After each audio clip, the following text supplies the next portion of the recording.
اعوذ باللہ السمیع العلیم العظیم الحفیظ بوجہ الکریم وسلطانہ القدیم من الرجس الخبیث المخبث الشیطان اللعین الرجیم وقبیلہ ونفخہ ونفسہ وہمزہ بسم اللہ الرحمن الرحیم۔ تمام نبیوں کے سردار حضرت محمد صلی اللہ علیہ وآلہ وسلم اور تمام مذاہب کے سردار دین اسلام کے پیروکاروں، سلام علیکم، طبتم، برکتیں اور رحمتیں آپ پر۔ سبحانک اللہم وبحمدک لا الہ الا انت استغفرک واتوب الیک۔ تحریر و تقریر سے پہلے اسے پڑھ لیا جائے تو کوئی خطا ہو جائے تو اللہ تعالیٰ معاف فرما دیتا ہے۔ صلاۃ و سلام میرے نبی کی ذات پر، ان کے صدقے سے ان کے ماں باپ پر اور حضور صلی اللہ علیہ وسلم کی آل پر۔ ہم اقرار کرتے ہیں کہ اللہ کے سوا کوئی معبود نہیں، کوئی نبی، کوئی ولی، کوئی جن، کوئی پری، کوئی مزار، کوئی قبر نہ معبود ہے اور نہ ہی اللہ کے برابر ہے۔ جو کوئی اللہ کا شریک ٹھہرائے وہ ملعون ہے، دوزخی ہے، مشرک ہے، کافر ہے۔ ہم اقرار کرتے ہیں حضور صلی اللہ علیہ وآلہ وسلم اللہ تعالیٰ کے آخری نبی ہیں، تمام انبیاء کے سردار ہیں۔ جو آپ کی ادنا سی توہین کرے وہ کافر ہے۔ عزازیل عرف شیطان پہلا کامل توحید پرست، عابد و زاہد اور جنتی تھا، جس نے سب سے پہلے یہ کہا میں نبی سے بہتر ہوں اور میں اس بشر کو سجدہ کروں۔ قیامت تک کے لیے ملعون ہوا، مردود ہوا، دوزخی بھی ہو گیا اور خود پہ اس نے جنت کا دروازہ جو ہے وہ بند کر لیا اور توبہ کا دروازہ۔ اللہ تعالیٰ ہمیں شرک سے بھی بچائے اور نبی کی توہین سے بھی بچائے۔ اور ایک دعا جو بہت ضروری ہے، اللہ تعالیٰ ہم لوگوں کو شرک اور تعظیم دونوں میں فرق سمجھنے کی بھی توفیق عطا فرمائے۔ عظیم سند کے ساتھ عظیم پیام جو ہے وہ سماعت فرما لیجئے۔ یہ سند آپ کو ابن ماجہ میں مل جائے گی۔ امام رضا علیہ السلام بیان کرتے ہیں اپنے والد گرامی امام موسیٰ کاظم سے، وہ بیان کرتے ہیں اپنے والد گرامی امام جعفر صادق سے، وہ بیان کرتے ہیں اپنے والد گرامی امام محمد الباقر سے، وہ بیان کرتے ہیں اپنے والد گرامی امام زین العابدین سے، وہ بیان کرتے ہیں اپنے والد گرامی امام حسین علیہ السلام سے، وہ بیان کرتے ہیں اپنے والد گرامی مولا علی علیہ السلام سے، وہ بیان کرتے ہیں حضرت محمد صلی اللہ علیہ وآلہ وسلم سے۔ حضور صلی اللہ علیہ وآلہ وسلم نے فرمایا الایمان معرفۃ بالقلب، قول باللسان وعمل بالارکان۔ ایمان، کامل ایمان کیا ہے؟ دل سے جاننا، اور وقول باللسان، اور زبان سے اقرار بھی کرنا، اور وعمل بالارکان، اور اپنے اعضاء کے ساتھ اپنی طاقت کے مطابق اس پر عمل بھی کرنا۔ حاضر رحمت من ربی گفتگو جو ہے آج 30 اکتوبر 2017 میں 123 نمبر تک پہنچ گئی۔ آج جس ہستی کو ہم سرنامہ ایک کلام بنا رہے ہیں نام ہے سلطان المجاذیب ابو وہیب محدث فقیہ بہلول المجنون بن عمر بن مغیرہ السیرفی العباسی الکوفی رحمۃ اللہ علیہ۔ تاریخ ولادت اس کے بارے میں معلوم نہیں ہے، بس اتنا کہا کوفہ میں پیدا ہوئے۔ اور تاریخ وصال آپ کی 190 ہجری، 191 ہجری، 197 ہجری، تینوں کول آپ کو مل جائیں گے۔ آپ کو دنیا سے گئے ہوئے 2017 میں 1249 قمری سال جو ہیں وہ ہو چکے ہیں۔ آپ کا مزار پر انوار بغداد کے عظیم قبرستان، قدیم قبرستان مقبرہ شونیزیہ کے اندر آپ کا مزار مبارک ہے۔ آئیے گفتگو نام پہ کر لیں، اس سے برکت تھوڑی سی حاصل کر لیں۔ ابو وہیب، ابا وہاب بھی کہتے ہیں، ابو وہیب کتابوں میں لکھا ہوا ہے۔ وہیب تصغیر ہے وہب کی۔ وہب کا معنی ہے عطا کرنا، اسی سے وہاب اللہ تعالیٰ کا نام ہے نا، الوہاب، بہت عطا کرنے والا۔ لگتا ہے کہ آپ کی یہ کنیت آپ کے بیٹے کی وجہ سے ہو، اور بیٹے کا نام جو ہے وہ وہیب ہو، تو آپ کو ابو وہیب، وہیب کا باپ کہہ کے پکارا جاتا ہو۔ بہلول یہ عربی زبان کا لفظ ہے، اس کا صحیح تلفظ بہلول ہے۔ با پر پیش، ہا ساکن ہے، لام پر پھر پیش ہے، واو ساکن ہے، اور وقف کرنے کی وجہ سے آخری لام کے اوپر بھی جزم، تو بنے گا بہلول۔ اس کے علاوہ جتنے تلفظ ہیں وہ سب کے سب جو ہیں وہ غلط ہیں، وہ صحیح نہیں ہیں۔ ان کی اپنی زبانوں میں تو ٹھیک ہو سکتے ہیں، لیکن عربی کے اندر وہ غلط ہیں۔ یہی وجہ ہے کہ بڑے بڑے پروفیسر، ڈاکٹرز، علماء بہلول بولتے ہیں، یا بہت تحقیق کریں گے تو بہلول بول دیں گے۔ یہ دونوں ٹھیک نہیں ہیں۔ مجہول جب آپ بولتے ہیں اس کو بہلول یا بہلول دونوں غلط ہیں۔ اب اسے میں غلطی قرار نہیں دیتا۔ کیوں؟ پہلی بات تو یہ یاد رکھیے کہ مقرر جب تقریر کر رہا ہوتا ہے تو وہ بہت محنت سے تیار کر کے آپ کے سامنے لاتا ہے، تو ایسا تو ہو نہیں سکتا کہ وہ دانستہ آپ کے سامنے غلط بولے۔ تو جب مقرر تقریر کرتا ہے تو اس کی تقریر اسی طرح ہوتی ہے جیسے کسی کا بیٹا ہوتا ہے، تو وہ تقریر کے اوپر بہت محنت کرتا ہے، بڑی تحقیق کرتا ہے، تو دانستہ تو وہ غلط بولے گا نہیں۔ تو پھر کیا وجہ ہوتی ہے کہ مقرر جب بول رہا ہے تو اس سے وہ غلط پروننسیشن یا وہ غلط بات اس کے منہ سے کیوں نکلی؟ اس کی کئی وجوہات ہیں، ان میں سے میں چند بتاتا ہوں آپ کو۔ ایک وجہ تو یہ ہوتی ہے کہ وہ تلفظ جو ہے وہ تلفظ جو ہے وہ عام رائج ہو جاتا ہے اس کی زبان کے اندر، تو وہ اسی کو بول دیتا ہے۔ کیوں؟ وہ سالوں سے اسی کو سنتا آ رہا ہے، تو وہ سمجھتا ہے کہ اتنے لوگ تو غلط نہیں ہو سکتے، تو وہ پھر اسی تلفظ کو پروناؤنس کرتا ہے۔ یہی بہلول یا بہلول کے ساتھ بھی یہی ہوا، کیونکہ ہماری لینگویج کے اندر جب زبان دوسری زبان سے اردو میں یا دوسری زبان میں لفظ آئے گا تو وہ تھوڑا سا چینج ہو جاتا ہے۔ آپ لوگ امریکہ میں رہتے ہو، یہ امریکن جب تقریر کرتے ہیں تو ہماری لینگویج جب بولتے ہیں اس کو کنورٹ کرتے ہیں انگلش میں تو غلط کرتے کہ نہیں کرتے؟ پاکستان، اب کیا یہ پاکستان ہے؟ نہیں، یہ پاکستان ہے۔ اب جب یہ عربی میں جاتا ہے تو الپاکستان ہو جاتا ہے۔ اب ان کی اپنی مجبوری ہے، ان کی اپنی مجبوری ہے۔ اسی طرح ہمارے نبی کا نام جب یہ امریکن لیتے ہیں محمد، اب کیا یہ بھی کوئی مفعول کا صیغہ ہے جو اس محمد کے وزن پر آتا ہو؟ نہیں، اب محمد آئے گا، یہ ہے مفعول۔ تو جب اسی طرح باقی الفاظ بھی ہیں، بغداد، مسلم، اسلام، تو کیا مسلم ہیں آپ؟ کیا آپ اسلام رکھتے ہیں مذہب؟ نہیں۔ تو وہ جو ٹریول کرتا ہے نا جب ورڈ کسی دوسری لینگویج میں تو وہ چینج ہو جاتا ہے، اس کا تبدیلی آتی ہے تھوڑی سی۔ یہی بنتا ہے کہ اسی لیے جب کبھی پنجابی یا اردو کا مقرر تقریر کر رہا ہو تو وہ کوئی پروننسیشن تھوڑا سا بدلے اور وہ مشہور ہو تو اسے آپ غلط نہیں کہیں گے۔ تو بہلول یا بہلول بڑے بڑے پروفیسرز نے بولا ہے، جن کے تلفظ جو ہیں وہ بڑے مشہور ہیں کہ وہ بڑے اچھے بولتے ہیں، انہوں نے بھی غلطی بولا ہے، لیکن ان کو ہم غلط نہیں کہیں گے۔ کیوں؟ کہ یہ چلتا ہی یہی ہے اس کے اندر۔ ایک اور مقرر جب کبھی غلطی کرتا ہے تو ایک اور ریزن بھی ہوتی ہے۔ وہ کیا؟ وہ ریزن یہ ہوتی ہے کہ مقرر کے پاس یا تو کتابیں تھوڑی ہیں، اور جتنی اس کے پاس کتابیں تھیں وہاں جو اس نے ریسرچ کی وہ آپ کو سنا دی اس نے، اس کے پاس ہائی کتابیں نہیں تھیں۔ یا یہ ہوتا ہے کہ وہ کتابیں اس کے پاس کافی ہیں لیکن اس نے بھروسہ کیا ایک کتاب کے اوپر، اس کی نظر میں اس آدمی کی بڑی تحقیق تھی، لیکن وہ آدمی اپنی کتاب میں وہ جملہ لکھ گیا۔ اب وہ کیسے لکھ گیا یہ معلوم نہیں۔ تو جب اس مقرر نے جب بولا تو اس نے اپنی تحقیق بھی نہیں کی، اپنی سوچ بھی نہیں لگائی کہ بھائی یہ آدمی اتنا محقق ہے تو اس نے صحیح لکھا ہوگا، تو اس وقت بھی مقرر غلطی کر جاتا ہے۔ لیکن یہ بھی مقرر کی غلطی نہیں ہے۔ اس کی مثال میں دیتا ہوں آپ کو، ایک بہت بڑی کتاب ہے شہادت امام حسین پہ، وہ اس کتاب کے اندر بڑی تحقیق انہوں نے کری، عبدالسلام صاحب بڑی تحقیق کی انہوں نے۔ میں نے ساری کتابوں کو چھوڑ کر اس کتاب کو پڑھا، حالانکہ باقی کتابوں کا میں مطالعہ کر چکا ہوں، لیکن میں نے کہا کہ یار یہ انہوں نے بڑی تحقیق کی ہے۔ اس کتاب کے اندر لکھا ہوا کہ جو حضرت امام حسین کے پاس گھوڑا تھا وہ حضور پاک کا تھا، میں نے بیان کر دیا۔ میں نے یہ بھی نہیں سوچا کہ اتنی طویل عمر گھوڑے کی ہوتی کہ نہیں، لیکن میرا بھروسہ تھا اس کے اوپر، میں نے بیان کر دیا۔ بات سمجھ میں آئی کچھ؟ تو مقرر جب آپ کے سامنے تقریر کرتا ہے تو کچھ لوگ بیچارے سامنے بیٹھے ہوتے ہیں کہ انہوں نے صرف غلطی ڈھونڈنی ہوتی ہے۔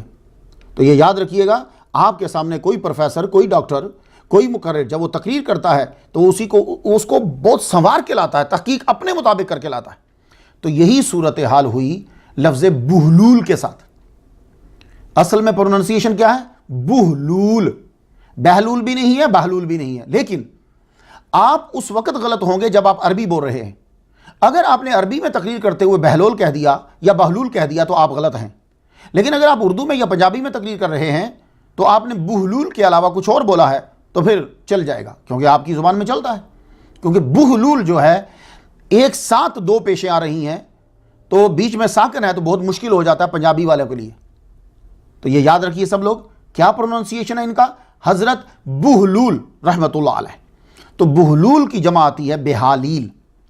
بہلول کا معنی کیا ہوتا ہے؟ بہلول کا معنی ہوتا ہے الکریم، بہلول کا معنی ہوتا ہے السید، بہلول کا معنی ہوتا ہے صفات خیر کا جامع، خیر کثیر کا جامع. بہلول کا معنی ہوتا ہے عقل مند. بہلول کے معنی آپ نے سن لیے بھائی، بہت پرانا ٹاپک ہے، ہر مقرر نے زندگی میں ایک بار ضرور ٹچ کیا ہوگا ان کے نام کو. تو آج میں بھی ان کی بارگاہ میں نذرانہ عقیدت پیش کرنا چاہتا ہوں. حضرت بہلول العباسی الکوفی رحمۃ اللہ علیہ. جب ہم ان کا نام بولتے ہیں تو بولتے ہیں بہلول دانا، ٹھیک ہے نا، بہلول دانا. تو یہ جو دانا ہے، یہ عام طور پر اگر اردو کے قوانین کو دیکھا جائے یا میننگ کی طرف توجہ دیا جائے تو پھر کیا ہوگا کہ یہ اسی طرح ہی ہے جیسے میٹرک کا کبھی آپ نے پیپر دیا ہو تو بیچ میں آتے ہیں کہ اس کو صحیح کرو. وہ کیا ہوتا ہے؟ شب برات کی رات، آب زمزم کا پانی، برائے مہربانی کر کے، بے فضول بات، جس طرح یہ جملے ہیں نا، اسی طرح ہی یہ بنتا ہے جملہ بہلول دانا. کیوں؟ اس لیے کہ بہلول کا معنی بھی عقل مند اور دانا کا معنی بھی عقل مند. لیکن ہم اسے بھی غلط نہیں کہیں گے. وہ کیوں؟ بہلول دانا ہم اس لیے لکھتے ہیں کہ بہلول ہم ان کا اسم ذاتی لیتے ہیں اور دانا المجنون کے برابر میں لکھ دیتے ہیں. بہلول نام کی بہت ساری شخصیات جو ہیں وہ گزری ہیں. چونکہ میرا ٹاپک جو ہے وہ تصوف ہوتا ہے تو میں زیادہ تصوف میں جو شخصیات ہیں انہی کے بارے میں تعارف کرا دوں آپ کو، تاکہ جب بہلول بولا جائے تو ہماری مراد کون سے بہلول ہیں. سب سے پہلے ایک نام آپ کو میں دیتا ہوں جو حضور صلی اللہ علیہ وآلہ وسلم کے ظاہری دور میں پایا جاتا ہے، بہلول بن زویب نباش. یہ صحابی گزرے ہیں، ان کا نام بھی بہلول ہے.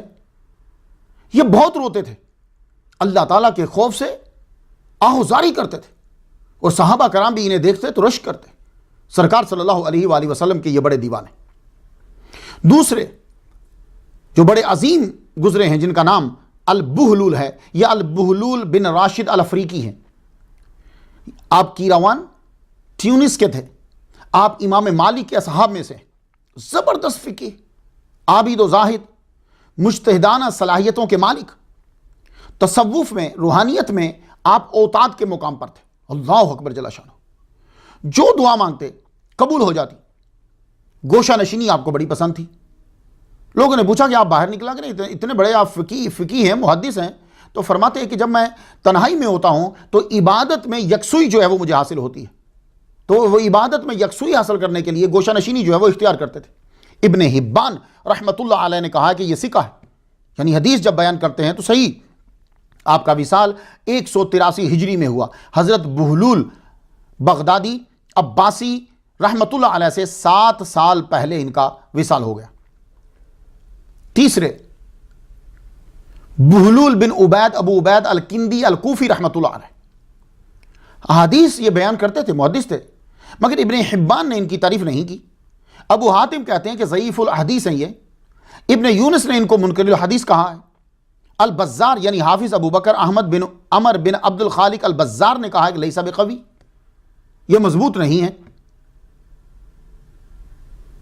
تو یہ بھی ایک بزرگ گزرے ہیں، ایک ہستی گزری ہے. ایک ہیں بہلول بن عمر بن صالح بن عبیدہ، تاریخ الغرباء فی مصر. شخصیت نمبر 121 ہے. نمبر دیتے نا، یہ شخصیت بیان کی اتنے نمبر، تو ان کا نمبر 121 ہے. تاریخ الغرباء فی مصر یہ کتاب کا نام ہے. یہ بھی حدیث روایت کرتے تھے. اصحاب مالک، یہ امام مالک کے اصحاب میں سے. بہلول بن حکیم الکرکسانی، یہ بھی محدث تھے. ابن حبان رحمۃ اللہ علیہ نے کہا ہے کہ یہ ثقہ ہے. حضرت بہلول شاہ زکریہ دریائی رحمۃ اللہ علیہ، پاکستان کے جو پنجاب صوبہ ہے اس کا شہر پنڈی بھٹیاں، اس کے اندر جو ہے وہ ان کا مزار ہے. ارد گرد قبرستان ہے، جیسے پرانے دور میں ہوتا تھا تو قبرستان ہے.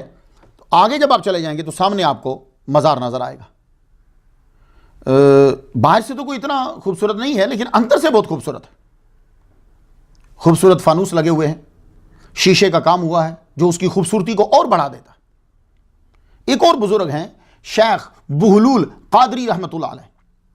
پاکستان کا ایک علاقہ ہے چنیوٹ. اس میں ان کا جو ہے وہ مزار ہے۔ آپ نے بہت سے ممالک کی جو ہے وہ سیر کی، بڑے بڑے آستانوں پر آپ نے حاضری دی۔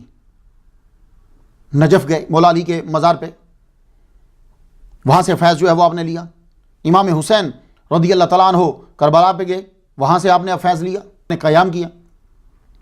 مکہ گئے، حج کیا، اور مدینہ جا کر پھر مجاوری اختیار کر لی، محمد مصطفیٰ صلی اللہ علیہ وسلم کے روضہ اطہر پر رہے کافی عرصہ، وہاں سے فیض لیا۔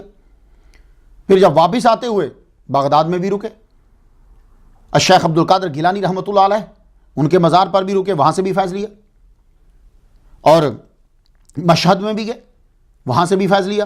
پھر انہوں نے کوہ پنج شیر غازی وہاں جا کر، وہاں ایک قطب تھے اس دور میں، ان سے جو ہے وہ انہوں نے فیض حاصل کیا۔ تو آج 2017 میں 456 سال پہلے، آج سے 456 سال پہلے جو ہے وہ آپ دنیا سے گزر گئے۔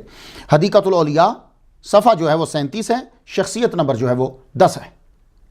ایک اور ہیں حضرت شاہ بہلول چشتی صابری برکی جالندری رحمۃ اللہ علیہ، ان کا نام بھی بہلول۔ آپ افغانی تھے، انڈیا کے شہر جالندر میں جا کر آباد ہوئے۔ بہت بڑے علامہ تھے، شاعر بھی تھے، لیکن طبیعت آپ کی قلندرانہ تھی۔ اپنے مرشد شاہ بھیک رحمۃ اللہ علیہ کی وفات کے بعد یہ لاہور تشریف لائے، یہاں سے بھی آپ نے فیض پایا۔ آج 2017 میں، آج سے جب میں آج کہتا ہوں تو اس سے مراد 2017 جو چل رہی ہے، آج سے 269 سال قبل وفات پائی، اور مزار شریف جو ہے وہ آپ کا جالندر انڈیا میں ہے۔ حدیقۃ الاولیاء صفحہ 102۔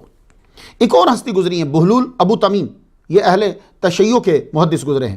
البہلول بن حسان، البہلول بن محمد بن احمد بن اسحاق، 380 ہجری میں ان کا وصال ہوا۔ قاضی تھے، محدث تھے۔ یہ ہیں چند شخصیات جو میں نے آپ کو بتلائی۔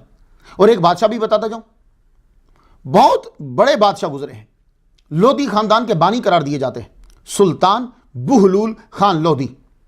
یہ انڈیا میں لودھی خاندان کے بانی ہیں، یہ افغانستان سے یہ آئے تھے، ان کا مقبرہ انڈیا میں ہے۔ بہت کم دھیان ہے گورنمنٹ کا، اگر آپ کبھی جائیں، آپ کا جانا ہو تو دیکھیے گا، پرانا ہو گیا، اور سڑک بھی کوئی، گلیاں بھی کوئی اتنی اچھی نہیں ہیں، گورنمنٹ بھی دھیان نہیں دے رہی۔ گورنمنٹ اس لیے دھیان نہیں دیتی کہ لوگ جو ہیں وہ دھیان نہیں دے رہے۔ تو جب آپ اس مزار پر جائیں گے تو ان کی قبر پر کلمہ طیبہ لکھا ہوا ہے، بہت خوبصورت، لا الہ الا اللہ محمد الرسول اللہ۔ 1489 جولائی میں یہ جو ہے فوت ہوئے۔ اس بہلول نے بڑی عقل مندی سے حکومت کی ہے، 38 سال حکومت کی ہے انڈیا۔ بہلول جو ہے یہ ناموں کے بزرگ محدث عظیم شخصیات گزری ہیں، لیکن ہماری آج کی جو گفتگو ہے وہ کن پر ہے؟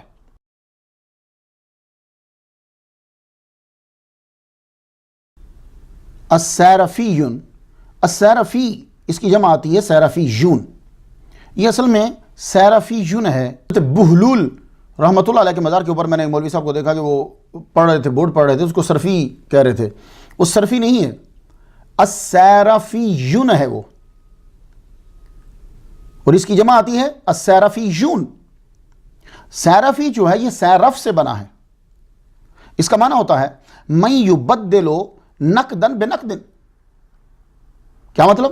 جسے آپ منی ایکسچینجر کہتے ہیں آج کے دور میں، اس دور میں ذرا تھوڑا سا معنی وسیع ہوتا تھا۔ محول النقود بنقود غیرہا، آ گیا نا منی ایکسچینجر، اور تھوڑی سی وسعت تھی منی ایکسچینجر میں، تو ذرا لمیٹیشن ہے، اس میں ذرا وسعت تھی۔ تو آپ کو سیرفیون، حضرت بہلول رحمۃ اللہ علیہ کو سیرفیون کیوں کہا جاتا ہے؟ تو ہو سکتا ہے کہ آپ یہ بزنس کرتے ہوں، کام کرتے ہوں، یا آپ کے والد گرامی یہ کام کرتے ہوں۔ ایک بہت بڑے ڈاکٹر ہیں السید حسین الجوادی الموسوی، آپ بغداد کی اعلیٰ شخصیات میں سے مصنف بھی ہیں، اور سیریا کے اندر عراق کے یہ سفیر رہے ہیں۔ انہوں نے اپنی تحقیق، ان کا میں نے ایک مقالہ جو ہے وہ پڑھا، انہوں نے اپنی تحقیق کے اندر لکھا کہ آپ کے والد کا یہی پیشہ تھا۔ تو جب آپ کے والد چلے گئے تو آپ نے اپنے والد گرامی کے پیشے کو اختیار کر لیا، اسی لیے حضرت بہلول رحمۃ اللہ علیہ کے ساتھ السیرفی جو ہے وہ لگتا ہے۔ تو سمجھ گئے آپ، سرفی نہیں ہے، السیرفی ہے، اور یہ آپ کے مزار پر جو اندر پھٹی لگی، 2012 کی بات کر رہا ہوں، اس کے اوپر لکھا ہوا تھا، اور آپ کے نام کے ساتھ آتا ہے الکوفی۔ الکوفی کوفہ شہر کا رہنے والا، یہ عراق کے شہروں میں سے ایک مشہور شہر ہے۔ ہارون الرشید کے دور میں یہ جو شہر تھا یہ علم کا مرکز تھا، سیاست کا مرکز تھا، فنون و علوم کا مرکز تھا یہ شہر۔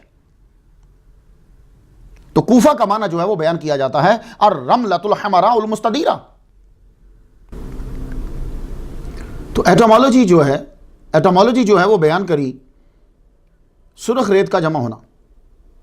بعض لوگ یہ کہتے ہیں کہ حضرت سعد بن ابی وقاص رضی اللہ تعالیٰ عنہ کو جب آرڈر دیا گیا کہ آپ عربیوں کے لیے وہاں ایک شہر بسائیں، تو آپ نے جب جگہ کا چناؤ کیا تو آپ نے یہ فرمایا تکوفو، اس جگہ جمع ہو جاؤ، تو نام پڑ گیا کوفہ۔ بہرحال الکوفی جو حضرت بہلول رحمۃ اللہ علیہ کے ساتھ آتا ہے، اس کا معنی ہے کوفہ شہر کا رہنے والا، آپ کوفہ میں ہی پیدا ہوئے۔ المجنون، آپ کے نام کے ساتھ عربی کتب والے وہ المجنون کیوں لکھتے ہیں؟ المجنون کو سمجھنے کے لیے پہلے جنون کے معنی کو سمجھ لیں کہ جنون جو ہے وہ کسے کہتے ہیں۔ جنون جو ہے، پہلے میں آیت پڑھنا چاہتا ہوں تاکہ آپ کو مادہ کا معنی جو ہے وہ سمجھ میں آ جائے۔ فلما جنا علیہ اللیل رآ کوکبا، فلما جنا علیہ اللیل رآ کوکبا، اب جنا جب رات چھا گئی، اب اس کے اندر چھا جانے کا معنی پایا گیا۔ اب یہ یاد رکھیے گا، جب کوئی چیز چھاتی ہے، کسی کے اوپر آتی ہے، تو دوسری چھپتی بھی تو ہے۔ ایک لفظ ہے جن، سنا آپ نے ہوگا، جن ایک مخلوق ہے، جسم الناری یتشکل باشکال مختلفہ، یہ جن کی ڈیفینیشن ہے۔ اللہ تعالیٰ نے ان کو آگ سے پیدا کیا۔ تو جن کو جن بھی اس لیے کہتے ہیں لِاجْتِنَانِهِمْ عَنِ الْأَبْصَارِ، وہ ان آنکھوں سے نظر نہیں آتے جب تک کہ وہ کوئی شکل اختیار نہ کر لے۔ اسی طرح آپ نے ایک لفظ سنا ہوگا جنتن، جنت سنا، یہ تو ہر ایک کو آتا، ہر ایک کا دل کرتا ہے میں جنت میں چلا جاؤں۔ کام ہم دوزخ والے کرتے ہیں اور امید رکھتے ہیں کہ جنت میں جائیں گے، تو وہ جنت کا لفظ تو سنا نا۔ تو جنت کو جنت کیوں کہتے ہیں؟ اس لیے کہ جنت وہ زمین کہ جس کو درختوں نے چھپا لیا ہو، اسے جنت کہتے ہیں۔ تو وہاں بھی چھپنے کا معنی آ گیا نا، درخت چھا گئے اور وہ چیز چھپ گئی۔ اسی طرح ایک لفظ آتا ہے جنتن، عربی میں الصوم جنتن، ہے نا حدیث کہ روزہ ڈھال ہے۔ تو یہ ڈھال جو ہوتی تھی، جب تلواروں کے ساتھ لڑائی ہوتی تھی، جنگ ہوتی تھی، تو وار کرنے والا جب وار کرتا تھا کسی جسم کو دیکھ کر، تو آگے وہ رکھ دیتے تھے ڈھال، تو وہ ڈھال کیا کرتی تھی؟ وہ چھپا دیتی تھی اسے۔ تو جنتن ڈھال، تو بچاؤ کرتی تھی وہ، تلوار اور وار کرنے والے کی نظر سے وہ حصہ چھپ جاتا تھا۔ الجنین، وہ بچہ جو پیٹ میں ہوتا ہے۔ وَإِذْ أَنْتُمْ أَجِنَّةٌ فِي بُطُونِ أُمَّهَاتِكُمْ، ہے نا آیت کہ جب تم اپنی ماؤں کے پیٹوں میں چھپے ہوئے۔ تو جیم اور نون مادہ سمجھ میں آیا، کسی چیز کا چھا جانا، اصل چیز کا چھپ جانا۔ تو اب جنون کا معنی کیا ہوگا؟ تو کسی بیماری یا سوچ کا عقل کے اوپر قبضہ ہو جانا، عقل پر چھا جانا۔ الجنون فی اللغت الاستتار، یہی لغت میں معنی ہے نا جنون کا۔ تو المجنون کا مطلب کیا ہوا؟ مستور العقل۔ ہمارے معاشرے میں دو لفظ بولے جاتے ہیں، اردو کی بات کر رہا ہوں آپ کو، پاگل اور مجنون۔ کبھی کبھی تو ایک ہی معنی میں لیے جاتے ہیں، لیکن اکثر پاگل اسے بولتے ہیں کہ جس کا برین جو ہے وہ مینٹلی طور پر وہ آدمی صحیح نہ ہو، اسے پاگل بول دیتے ہیں۔ لیکن مجنون کسے بولتے ہیں؟ مجنون زیادہ تر ہمارے معاشرے کے اندر اسے بول دیتے ہیں کہ جس کے اوپر عشق کا بھوت سوار ہو جاتا ہے، اسے کہتے ہیں بھائی مجنون ہو گیا ہے۔ تھوڑا سا فرق جو ہے وہ رکھتے ہیں۔ تو حضرت بہلول رحمت اللہ علیہ کو عربی والے جو مجنون کہتے ہیں، وہ کس معنی میں کہتے ہیں؟ تو اس سے مراد ان کا خود سے اپنے رہن سہن میں دیوانوں کا سا طریقہ اختیار کر لینا، امارت کو چھوڑ کر فقیری اختیار کر لینا، شاہی لباس چھوڑ کر فقیرانہ لباس کو پہن لینا، اس وجہ سے انہوں نے ان کو المجنون کہہ دیا۔ ورنہ حضرت بہلول رحمۃ اللہ علیہ جو ہیں صاحب علم تھے، صاحب ثروت تھے، صاحب تصوف تھے اور اہل بیت کے محب تھے۔ آپ کیسے دیوانے ہو سکتے ہیں کہ بھائی وہ جو میں چین پڑھتا ہوں شروع کے اندر، آپ جانتے ہیں کہ وہ چین میں کیوں پڑھتا ہوں؟ اس لیے کہ اس چین کے بارے میں لکھا ہے کہ جب امام رضا، امام موسیٰ کاظم، امام جعفر صادق، امام باقر، امام زین العابدین، امام حسین، مولا علی شیر خدا محمد صلی اللہ علیہ وسلم، ان کے نام جب لیے جاتے ہیں تو اگر کسی کے دماغ میں خلل ہو تو اس کے کان میں پڑھ کر پھونک دیا جائے تو ان ناموں کی برکت سے اللہ تعالیٰ اس کے دماغ کو ٹھیک کر دیتا ہے۔ تو جن کے ناموں کے پڑھنے سے آدمی صاحب عقل ہو جاتا ہے، تو جو ان کا محب ہوگا، جس نے ان کی زیارت کی ہوگی، جس نے ان کے ہاتھ چومے ہوں گے، جو ان کے ساتھ رہا ہوگا، کیا وہ دیوانہ ہو سکتا ہے؟ تو حضرت بہلول نعوذ باللہ پاگل نہیں ہیں، تو وہ مجنون اس لیے کہا گیا کہ آپ نے اپنا رہن سہن، آپ تو شاہی خاندان سے تعلق رکھتے تھے، عباسی خاندان سے تعلق رکھتے تھے، آپ نے اپنا رہن سہن جو امیرانہ چھوڑ کر فقیرانہ اختیار کر لیا، لوگ آپ کو المجنون جو ہے وہ کہنے لگے۔ تو ویسے بھی آپ کبھی عربی کتب پڑھیں تو اس میں ایک شعر بڑا مشہور ہے، کہتے ہیں عرف نفسہ کان عند الناس ذلیلا من عرف ربہ کان عند الناس مجنونا، کہ بھائی جس نے اپنے نفس کو پہچان لیا وہ لوگوں کے نزدیک ذلیل ہو گیا، اور جس نے اپنے رب کو پہچان لیا لوگوں کے نزدیک وہ مجنون ہو جاتا ہے، کیونکہ اس کا پھر رہن سہن ایک دم سے چینج ہو جاتا ہے۔ انسان کی عقل میں جب خلل آتا ہے تو عربی میں اس کے مختلف جو ہیں، اس کی مختلف کیفیات کے مختلف نام ہیں۔ میں کچھ نام آپ کو بتا دوں۔ الاخرق، خرق کی جمع ہے۔ ماتوہن، جو پیدائشی طور پر مجنون ہو اس کو ماتوہن کہتے ہیں۔ ولد ماتوہن ناقص العقل من غیر جنون، مائق یہ بھی نام ہے۔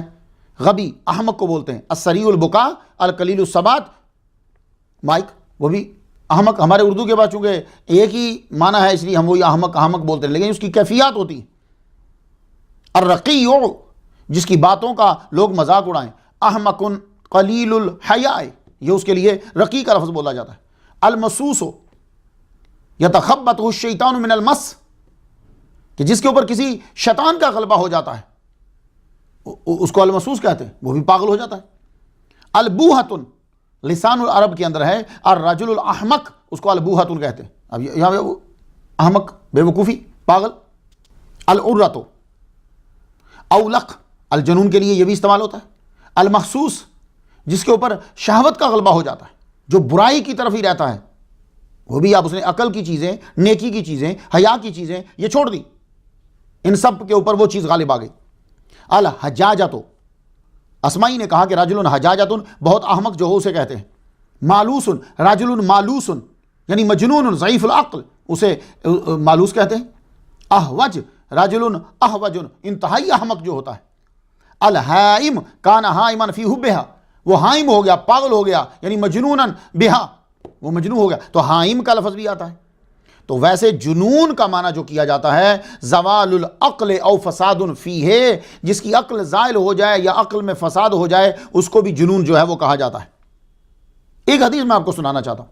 غزوہ تبوک میں جب حضور صلی اللہ علیہ وسلم خطبہ دے رہے تھے، خطبہ دیتے ہوئے آپ نے یہ جملہ کہا، اس کو بیان کیا شہاب نے اپنی مسند کے اندر، اور حدیث نمبر 108 ہے، کہتے ہیں الشباب شعبۃ من الجنون، کہ شباب جو جوانی جو ہے یہ جنون کا ایک شعبہ ہے۔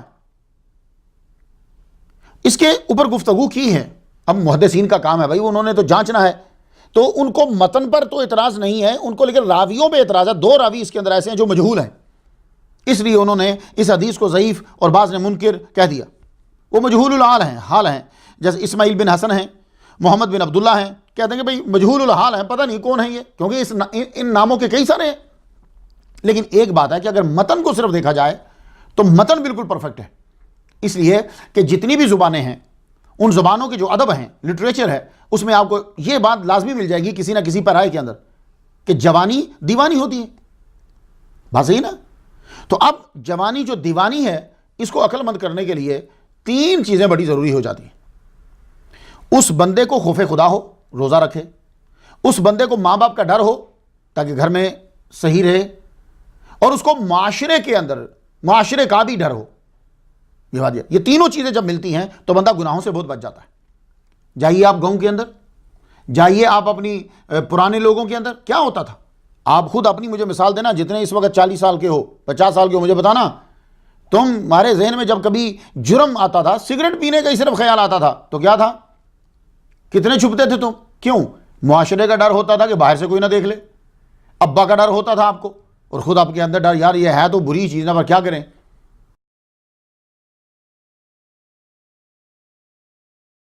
حضرت بہلول الکوفی العباسی رحمۃ اللہ علیہ، آپ کا ذکر خیر ہے، تو آپ کے ساتھ المجنون جو عربی کی کتابوں کے اندر پایا جاتا ہے، اس لیے ہم لوگ اردو کی جو کتابیں ہیں وہاں ہم حضرت بہلول مجنون نہیں لکھتے، ہم حضرت بہلول دانا لکھتے ہیں۔ لیکن مجنون کے معنی کے اندر بہت ساری وسعت پائی جاتی ہے۔ آپ کی ابتدائی زندگی جو ہے وہ ٹوٹل چھپی ہوئی ہے۔ آپ کی زندگی کے حالات و واقعات تب سامنے آئے جب آپ نے موتو قبل ان تموتو پر عمل شروع کر دیا، مرنے سے پہلے مر جاؤ۔ ولیوں کا سب سے پہلا یہ ہوتا ہے کہ مرنے سے پہلے مر جاؤ۔ اب اس کے اوپر پھر جتنا عمل ہوتا چلا جاتا ہے اتنی زندگی ان کو ملتی جاتی ہے، اور جتنا کوئی اس کے مفہوم کو سمجھتا جاتا ہے۔ آپ کب پیدا ہوئے؟ تاریخ آپ کے متعلق بس اتنا ہی کہتی ہے کہ زندگی آپ کی بڑی لمبی ہے۔ اچھا، لمبی عمر آپ نے پائی، اور زیادہ کتابوں نے لکھا کہ 190 ہجری میں آپ کا وصال ہو گیا۔ پیدائش کا جی کوئی صحیح معلوم نہیں ہے، لیکن آپ کے دور کے کچھ واقعات میں اگر آپ کو بتا دوں تو آپ کو زندگی کا، آپ کی لائف کا کچھ اندازہ ہو جائے گا آپ کو۔ حضرت بہلول الکوفی العباسی بغدادی رحمۃ اللہ علیہ، آپ کی ملاقات جو ہے وہ حضرت امام جعفر صادق سے ثابت ہے۔ کتابوں والوں نے لکھا تو صحیح ہے، تاریخی طور پر عقیدت کے لحاظ سے بھی صحیح ہے اور تاریخی طور پر بھی صحیح ہے۔ وہ کیوں؟ حضرت امام جعفر صادق، ان کا ذکر میں 34 نمبر سٹوری پہ کرایا ہوں، اس لیے ضرور سماعت کیجئے گا۔ ان سے حضرت بہلول رحمۃ اللہ علیہ کی ملاقات کیسے ممکن ہے؟ اس لیے کہ حضرت امام جعفر صادق پیدا ہوئے 83 ہجری میں اور 151 ہجری میں شہید ہوئے۔ چونکہ حضرت بہلول کی وفات جو ہے وہ 190 ہجری میں ہوئی، اس لیے امام کی وفات کے وقت بہلول رحمۃ اللہ علیہ زندہ تھے، تو پاسبلٹی ہے، اور ٹو ینگ تھے تو پاسبلٹی ہے کہ آپ کی ملاقات ان سے ہوئی۔ کہاں ہوئی؟ اسے چھوڑیے، دیوانہ جو ہے وہ جب ملنا چاہتا ہے تو کہیں بھی پہنچ جاتا ہے۔ امام موسیٰ کاظم علیہ السلام جو ہیں، ان کا ذکر میں 83 نمبر سٹوری پہ کرایا ہوں، سماعت کیجئے گا۔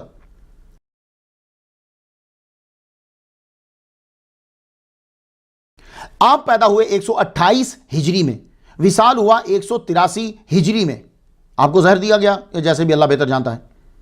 ان کے ساتھ حضرت بہلول رحمۃ اللہ علیہ کی صرف ملاقات ہی نہیں بلکہ عقیدت ہے، محبت ہے، عشق ہے، جنون کی حد تک عشق ہے۔ انہی کی محبت میں تو مجنون کہلوائے۔ ان سے ملاقات آپ کی پورا دور جو ہے۔ امام رضا علیہ السلام، ان کا ذکر میں 84 نمبر سٹوری پہ کرایا ہوں۔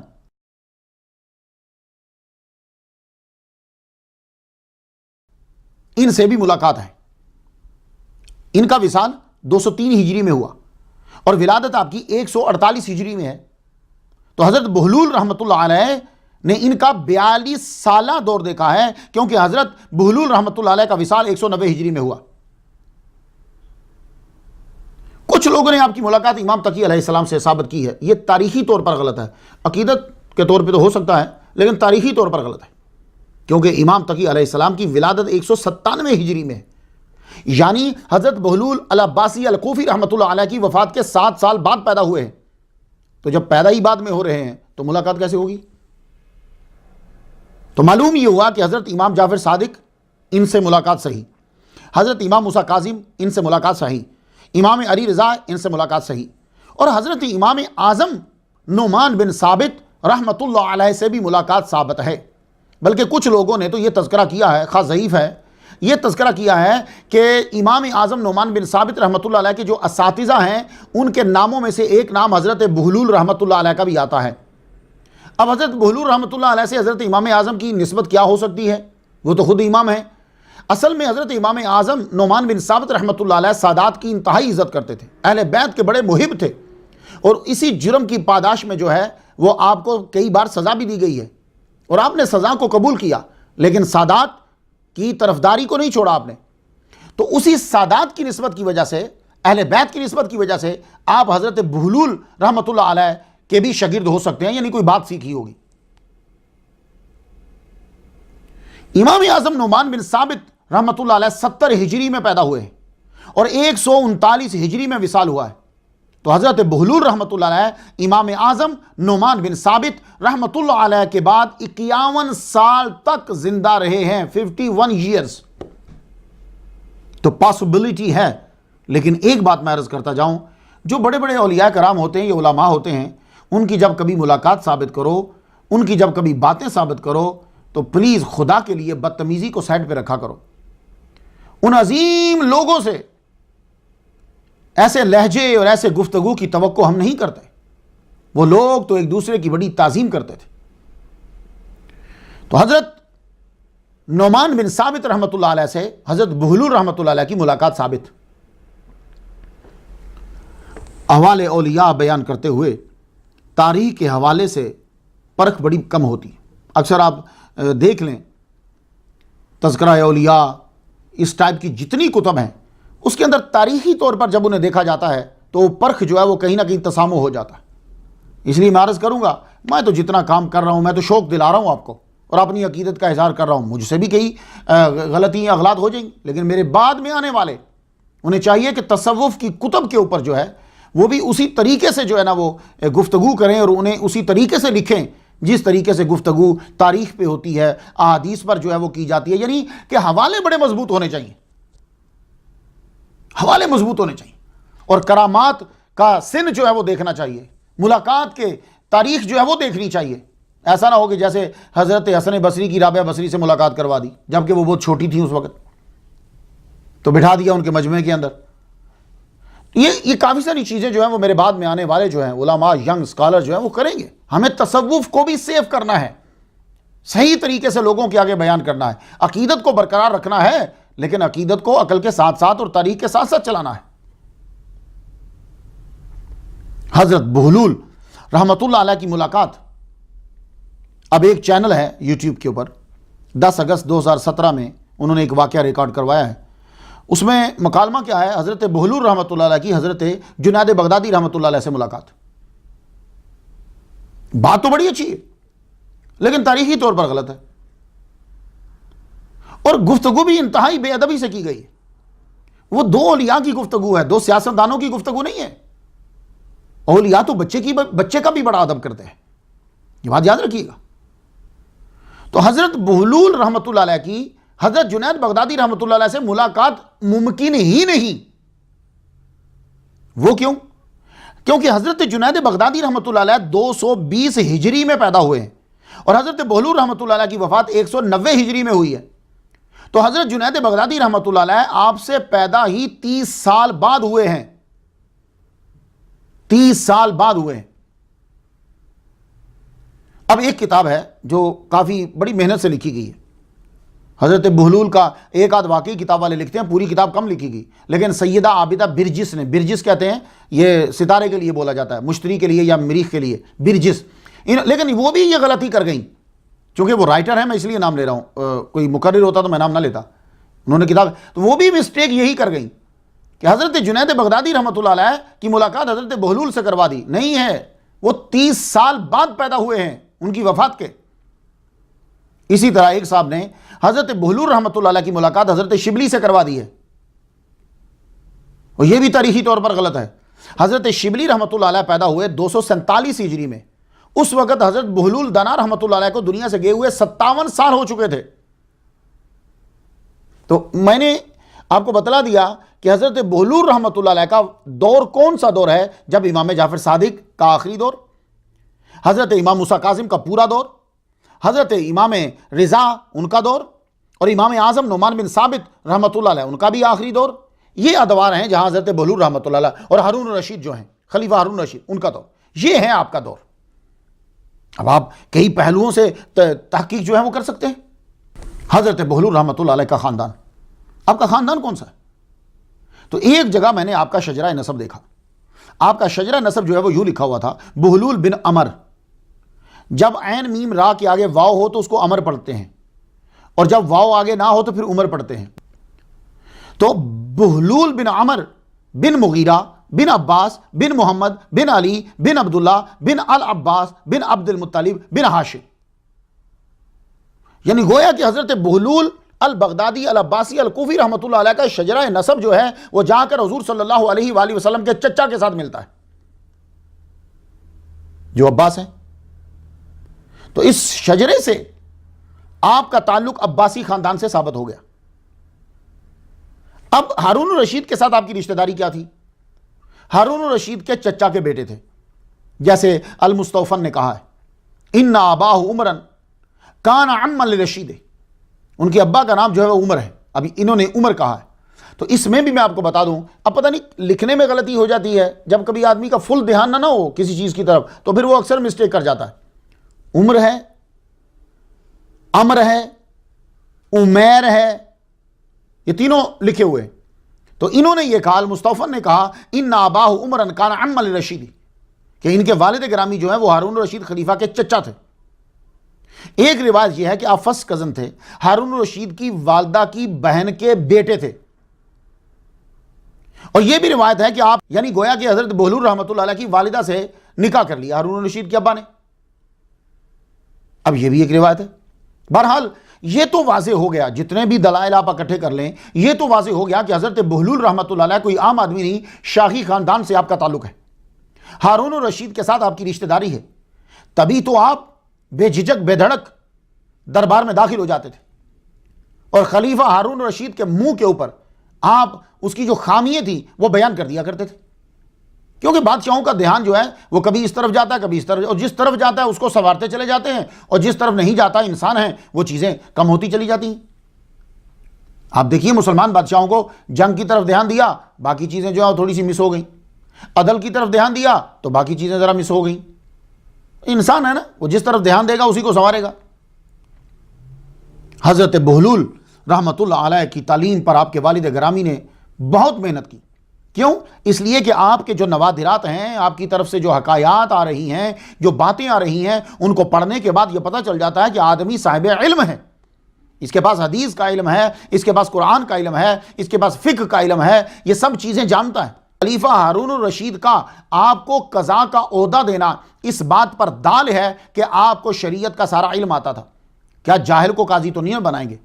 آپ لوگ جج اسی کو بناتے ہیں نا کہ جس نے سارا لا برٹش کا پڑھا ہوتا ہے، ملک اسلامی، اور جج وہ لگے گا جس نے برٹش کا سارا لا پڑھا ہوا ہے، جس کو سارا لا آتا ہے۔ تو وہ اب آپ کو اگر ہارون الرشید اور وہ جو اس دور کی سپر پاور ہے، اور وہ بھی وہ اپنے کیپٹل کے اندر اگر قضاء کا عہدہ دے رہا ہے، تو اس سے آپ اندازہ لگا لیجئے کہ حضرت بہلول رحمۃ اللہ علیہ کو قرآن پہ کتنا عبور تھا، آپ کو فقہ پہ کتنا عبور تھا، اور آپ کو شریعت کے علم پر کتنا عبور تھا۔ یہ صرف ایک جملہ جو ہے یہ پی ایچ ڈی کی ڈگری ہے، ایک جملہ۔ اب اگر کوئی آدمی نکل کھڑا ہو، وہ تلاش کرے جی آپ نے کس استاد سے پڑھا، کتنا پڑھا، کیا پڑھا، کتنی کتابیں پڑھی، قرآن کتنی بار پڑھا، یہ ساری چیزیں اکٹھا کرنے کے بعد اگر ایک جملہ ہمیں مل جاتا ہے کہ ہارون الرشید سپر پاور کا بادشاہ اپنے کیپٹل میں عدالت کے لیے جج لگانا چاہتا ہے آپ کو، تو بھائی اتنا جملہ ہی کافی ہے آپ کے علم کے لیے۔ تو آپ کے والد گرامی نے حضرت بہلول رحمۃ اللہ علیہ کی تعلیم پر خاصا کوئی کسر نہیں چھوڑی، بڑے بڑے علماء سے پڑھایا جو اس دور کے علماء تھے، اور آپ تو رہتے ہی علم کے مرکز کوفہ کے اندر تھے، اب کیا کمی ہے؟ صحابہ سے ڈائریکٹ پڑھے ہوئے لوگ وہاں بھی موجود ہیں۔ علم حاصل کیا، امام جعفر صادق سے علم حاصل کیا۔ امام جعفر صادق علیہ السلام کی خاص بات ہے، میں آپ کو بتا دوں، کچھ لوگ ایسے ہوتے ہیں کہ ان کی محفل میں بیٹھنے والے کوئی نہ کوئی صفت لے اٹھتے ہیں۔ امام جعفر صادق علیہ السلام کی محفل کی ایک صفت ہے، آپ کی کتب پڑھ لیجئے، ان کی سیرت پڑھ لیجئے، ان کی محفل میں بیٹھ جانے والا آدمی جو ہے وہ امام بن جاتا تھا۔ کوئی خاص نظر تھی، بس ایسے تھا کہ جیسے یوں لہر چھوڑتے ہیں اور آدمی کے اندر سارا نالج آ جاتا ہے۔ وہ کیسے؟ جیسے آپ کا سمارٹ فون ہے، آپ اپنے سمارٹ فون کے اندر کیا کریں کہ صرف آپ یوٹیوب کے آئیکن کو یوں کلک کر دیں، کلک کریں گے تو اس کے اندر وہ ساری کی ساری مووی، سارے کا سارا وہ جو بھی ہے، وہ نعت ہے، وہ تقریر ہے، اس کے اندر آ جاتی ہے۔ امام جعفر صادق علیہ السلام آپ کی محفل کی خصوصیت میں یہ پڑھتا ہوں، اور میرا وجدان یہ کہتا ہے، میرے دل میں یہ آیا کہ آپ بس نظر کرم ڈالتے تھے، بندے کو امام بنا دیتے تھے۔ اللہ اکبر جل شان۔ تو حضرت بہلول العباسی الکوفی رحمۃ اللہ علیہ نے آپ سے علم حاصل کیا۔ تو حضرت بہلول رحمۃ اللہ علیہ نے جب علم حاصل کر لیا، علم حاصل کرنے کے بعد آپ نے اپنے علم کو ذریعہ معاش نہیں بنایا، آپ نے کیا کیا؟ آپ نے وہی بزنس شروع کر دیا جو آپ کے والد گرامی کا بزنس تھا، سیرفی، اس لیے آپ کے نام کے ساتھ سیرفی آتا ہے۔ امام جعفر صادق علیہ السلام کے بعد زیادہ آپ نے امام موسیٰ کاظم علیہ السلام سے تعلق رکھا۔ زندگی ٹھاٹ سے گزر رہی تھی، ایک دم زندگی میں تبدیلی آ گئی، آپ نے مجنون بننا پسند کر لیا۔ یہ اختیاری جنون ہے، مجنون بننا پسند کر لیا۔ آپ مجنون کیوں بنے؟ غرائب الاخبار و نوادر الآثار، بس میں یہ چاہتا ہوں کہ میرے بعد میں آنے والے جو تصوف پہ گفتگو کریں تو کتابوں کے حوالوں سے کریں، تاکہ یہ بھی جو شعبہ ہے یہ بھی ذرا مضبوط ہو جائے۔ اب یہ بالکل ہر آدمی جو اپنی مرضی سے جہاں لکھ دیتا ہے ایسا نہ ہو۔ ہمارے لیے تصوف قرآن حدیث کی تشریح ہے۔ یہ تصوف ہمیں ادب سکھاتا ہے، یہ تصوف ہمیں لے جاتا ہے ان مقامات پر جس کو قرآن مجید نے تزکیہ کہا ہے اور حدیث نے جس کو احسان کہا ہے۔ یہ بات یاد رکھیے۔ اس لیے تو میں اب وہی چیزیں بیان کروں گا جو میں نے جا کے عربی کتب میں پڑھی۔ غرائب الاخبار و نوادر الاثار، علامہ سید عبداللہ بن محمد رضا حسینی نے بیان کیا۔ اس کتاب میں ایک روایت ہے کہ ہارون الرشید نے آپ کو قاضی بنانا چاہا، آپ نے انکار کر دیا، کیونکہ آپ کو معلوم تھا کہ اگر میں گورنمنٹ کا قاضی بنوں گا تو گورنمنٹ وہی مجھ سے فیصلے کروائے گی جو گورنمنٹ کے حق میں ہوں گے، اور ہو سکتا ہے کہ گورنمنٹ جو ہے وہ اہل بیت کے مخالف مجھ سے فیصلے کروا دے۔ تو آپ نے اس کا انکار کر دیا، آپ نے اقرار نہ کیا۔ یہ ایک طریقہ ہوتا ہے گورنمنٹ کا۔ گورنمنٹ جب کسی آدمی کو پھنسانا چاہتی ہے تو پھر عہدے دیتی ہے۔ بعض اوقات اس بندے کو پتہ چل جاتا ہے، بعض اوقات پتہ نہیں چلتا۔ وہ سمجھ رہا ہوتا ہے میں دین کا کام کر رہا ہوں، دین کا کام نہیں کر رہا ہوتا، نہ ہی وہ ملک کا کام کر رہا ہوتا ہے، اسے معلوم ہی نہیں۔ تو آپ کو جو عہدہ دیا تو آپ نے عہدہ قبول نہیں کیا۔ کیوں؟ آپ کی محبت بہت زیادہ تھی امام موسیٰ کاظم سے، اور آپ کا طریقہ کار یہ تھا کہ آپ چھپ چھپ کر امام موسیٰ کاظم رحمۃ اللہ علیہ سے ملتے تھے، چھپ چھپ کر ملتے تھے۔ موقع بچا کر آپ چلے جاتے، زندہ میں چلے جاتے، آپ کی ملاقات ہوتی۔ وہ جو سپاہی ہوتے تھے وہ چھپا لیتے تھے، لیکن آہستہ آہستہ بات جو ہے وہ لیک ہونے لگ گئی کہ بہلول جو ہے یہ امام موسیٰ کاظم سے ملنے آتے ہیں اور بیٹھے رہتے ہیں۔ اب یہ بات جب لیک ہوئی تو ہارون الرشید کو پتہ جب چلا تو اس نے جاسوس چھوڑ دی حضرت بہلول رحمۃ اللہ علیہ کے پیچھے کہ دیکھو کس ٹائم ملتے ہیں اور کون کون ملتا ہے، کیا باتیں ہوتی ہیں، کیونکہ حضرت بہلول الکوفی البغدادی رحمۃ اللہ علیہ کوئی عام آدمی نہیں ہے، یہ شاہی خاندان سے تعلق رکھتے ہیں، تو پتہ کرو۔ اب ان کے پیچھے جاسوس لگ گئے۔ آپ 3 آدمی تھے جو بڑے ہی اہل بیت کے محب تھے، اور تینوں اپنے اپنے علاقوں میں اثر و رسوخ رکھتے تھے۔ ایک کا بہت بڑا قبیلہ تھا، اور ایک بہت بڑا جو ہے وہ سیاستدان تھا اپنے علاقے کا، اور ایک ہی حضرت بہلول۔ حضرت بہلول کو خفیہ طریقے سے معلوم ہو گیا آپ کے پیچھے جاسوس لگے ہوئے۔ اب جب آپ گفتگو کریں گے تو جو ہی آپ زندہ میں جائیں گے، وہاں کے دربان جو ہیں وہ جو رکھوالی کر رہے ہیں وہ آپ کی باتوں کو نوٹ کر کے بیان کریں گے، اور آپ کے بارے میں شکایت جو ہے وہ پہنچے گی۔ اب کیا کیا کہ آپ نے اندر جانا بند کر دیا۔ جو ہی آپ کو پتا چلا کہ ہارون الرشید خلیفہ نے یہ آرڈر جاری کیا، آپ نے اندر جانا بند کر دیا۔ وہ زندان کے باہر جو ہے وہ ایک روشن دان تھا، وہاں کھڑے ہو کر امام کو سلام کر کے آ جاتے، کسی کو پتہ ہی نہیں چلتا، تو جاتے بھی رات کے وقت۔ اب بھائی اہل بیت کا کوئی محب ہو، ہم تو اپنا سر جھکا دیں۔ بھائی کوئی اہل بیت کا نظر آ جائے میں تو اپنا سر جھکا دوں، باہر سے سلام کرتے، آواز آ جاتی، کبھی آواز باہر پہنچ جاتی، کبھی نہیں پہنچتی۔ اب ایک دن کھڑے ہو کر حضرت بہلول رحمۃ اللہ علیہ نے عرض کی، حضور معاملہ سخت ہو گیا، ہم 3 لوگ باہر کھڑے ہیں، مجھے قضاء کا عہدہ دیا جا رہا ہے، اور مجھے شامل کیا جا رہا ہے اس گروپ کے اندر کہ جس گروپ کو مخالف سمجھا جاتا ہے، اور کسی وقت بھی قتل کا حکم جاری ہو سکتا ہے، اور آپ کے ساتھ میرا ملنا جو ہے یہ گورنمنٹ تک یہ بات پہنچ گئی ہے۔ اب باہر سے بول رہے، تو رات کی تاریکی میں امام موسیٰ کاظم علیہ السلام نے کیا کیا، اب کسی طرح آپ نے ایک ٹھیکری کے اوپر جیم لکھ کر روشن دان سے باہر پھینک دیا۔ اب وہاں اتنی کچھ چیزیں تو تھی نہیں کہ جس کے اوپر بہت بڑی عبارت لکھی جائے، ہدایات دی جائیں، نمبر 1، نمبر 2، نمبر 3، نمبر 4۔ رات کا ٹائم ہے، باہر زبردست دربان، اور بس ایک روشن دان ہے، آپ نے اس کے اوپر جیم لکھ کر یوں زندان سے باہر پھینک دیا۔ آپ نے جب باہر سے دیکھا کہ اندر سے ٹھیکری آ رہی ہے تو حضرت بہلول رحمۃ اللہ علیہ نے اس کو پکڑ کے روشنی کے پاس لے کر آئے، آ کر پڑھنے لگے تو اوپر صرف جیم لکھا ہوا ہے۔ اب کیا گفتگو کیا ہو، کیا پتا چلے جیم کیا ہے۔ اب ہر ایک نے اپنا مائنڈ لڑایا۔ ایک آدمی نے جیم سے مراد لیا کہ امام کہہ رہے ہیں کہ تم جبل پہ چلے جاؤ، جہاں تمہارا قبیلہ رہتا ہے تم اپنے قبیلے میں واپس چلے جاؤ، یہاں مت رہو، اب قبیلے میں چلے جاؤ اور اپنا کام کرو۔ دوسرے آدمی نے جیم سے مراد لیا کہ حضور مجھے کہہ رہے ہیں کہ جمل اونٹ پکڑو اور تم اپنے شہر واپس پلٹ جاؤ اور وہاں جا کے کام کرو۔ حضرت بہلول رحمۃ اللہ علیہ نے جیم سے مراد کیا لیا کہ جنون اختیار کر لو، اب یہ تو یہاں سے جا نہیں سکتے، شاہی فیملی کے فرد ہیں، غائب ہوں گے تو پکڑے جائیں گے، کہا جنون، انہوں نے اپنا تو جو اب دیکھیے امام کی کرامت دیکھیے، امام موسیٰ کاظم علیہ السلام کی کرامت دیکھ لیجئے کہ جو آپ حکم دینا چاہتے تھے ہر ایک نے جیم سے وہی اس کی مراد لی، دوسری مراد نہیں لی۔ تینوں جنون مراد لے لیتے، تینوں جبل مراد لے لیتے، تینوں اونٹ مراد لے لیتے، نہیں، امام جس کے لیے جو آرڈر دینا چاہتے تھے اس نے اس لیٹر سے وہی سمجھا۔ یہ ہے کرامت امام موسیٰ کاظم علیہ السلام کی، اللہ اکبر جل شانہ، وہی معنی سمجھا۔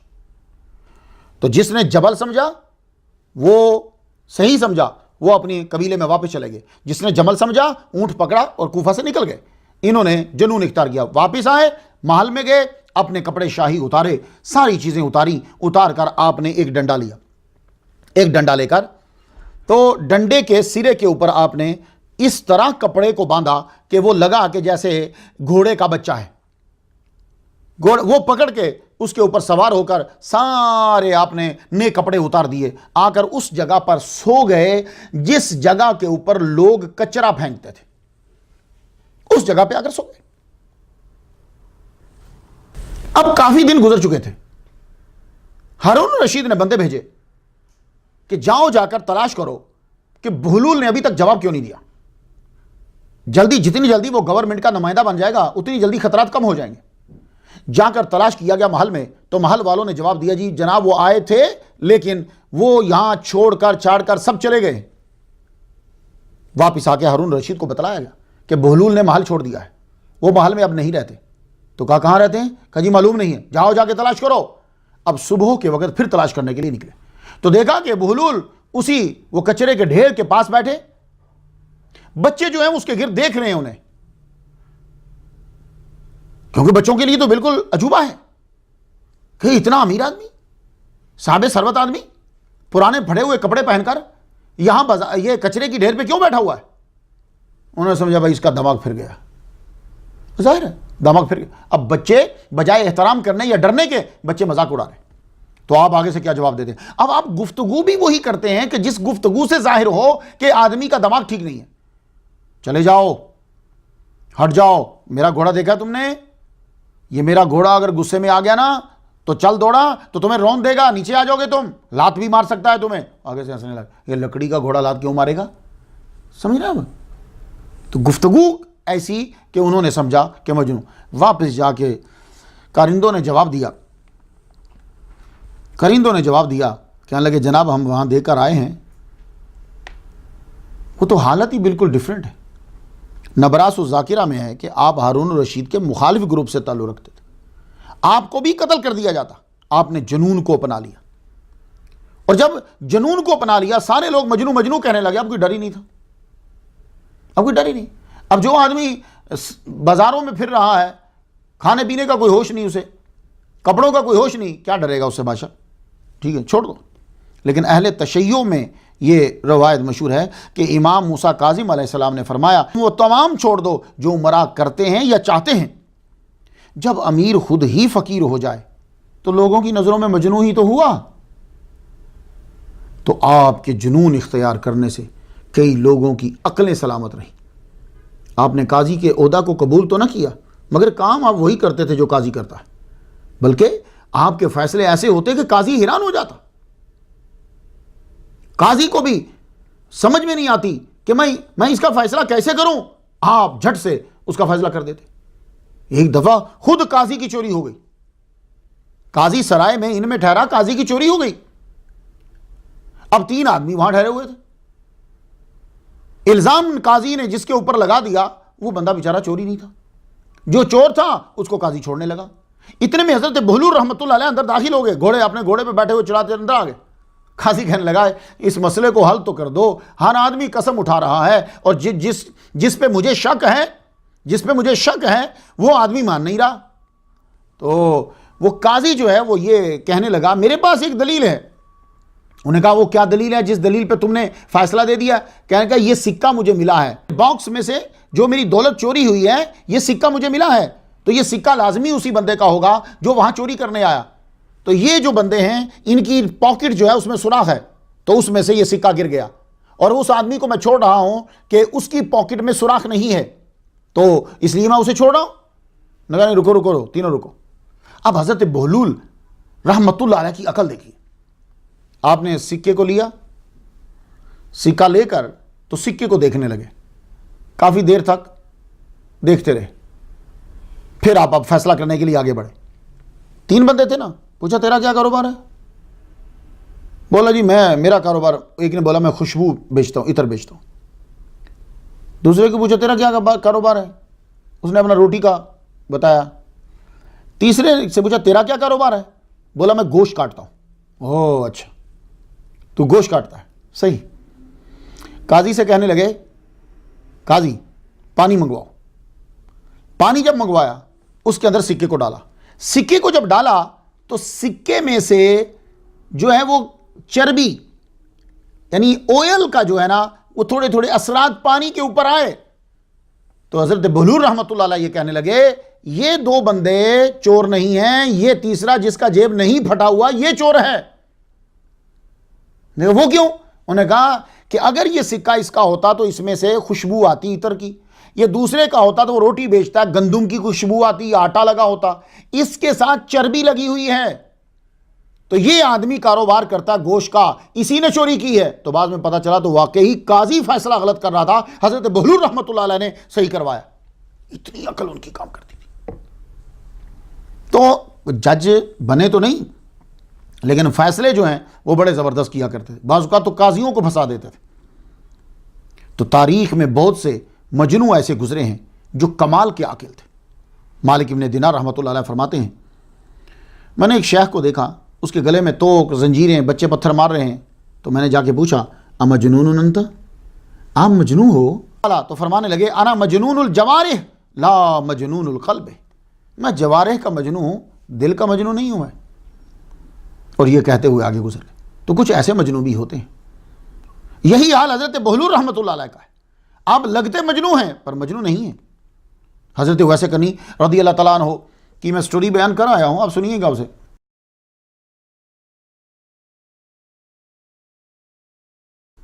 حضرت عمر رضی اللہ تعالیٰ عنہ ہر حج میں اعلان کرتے تھے اور بھائی کوئی تمہارے اندر ویسے کرنی ہے۔ ایک مرتبہ کیا ہوا کہ کرن کا وہ لوگ آئے ہوئے تھے، تو آپ نے پوچھا ان سے کہ تم میں کوئی ویسے کرنی ہے؟ تو ایک بابا جی کھڑے ہو کہنے لگے وہ آپ وہ مجنو کی بات کر رہے ہیں؟ تو حضرت ویسے کرنی رضی اللہ تعالیٰ عنہ کو مجنو کہہ رہے ہیں لوگ، آپ کو اس مجنو سے کیا کام ہے؟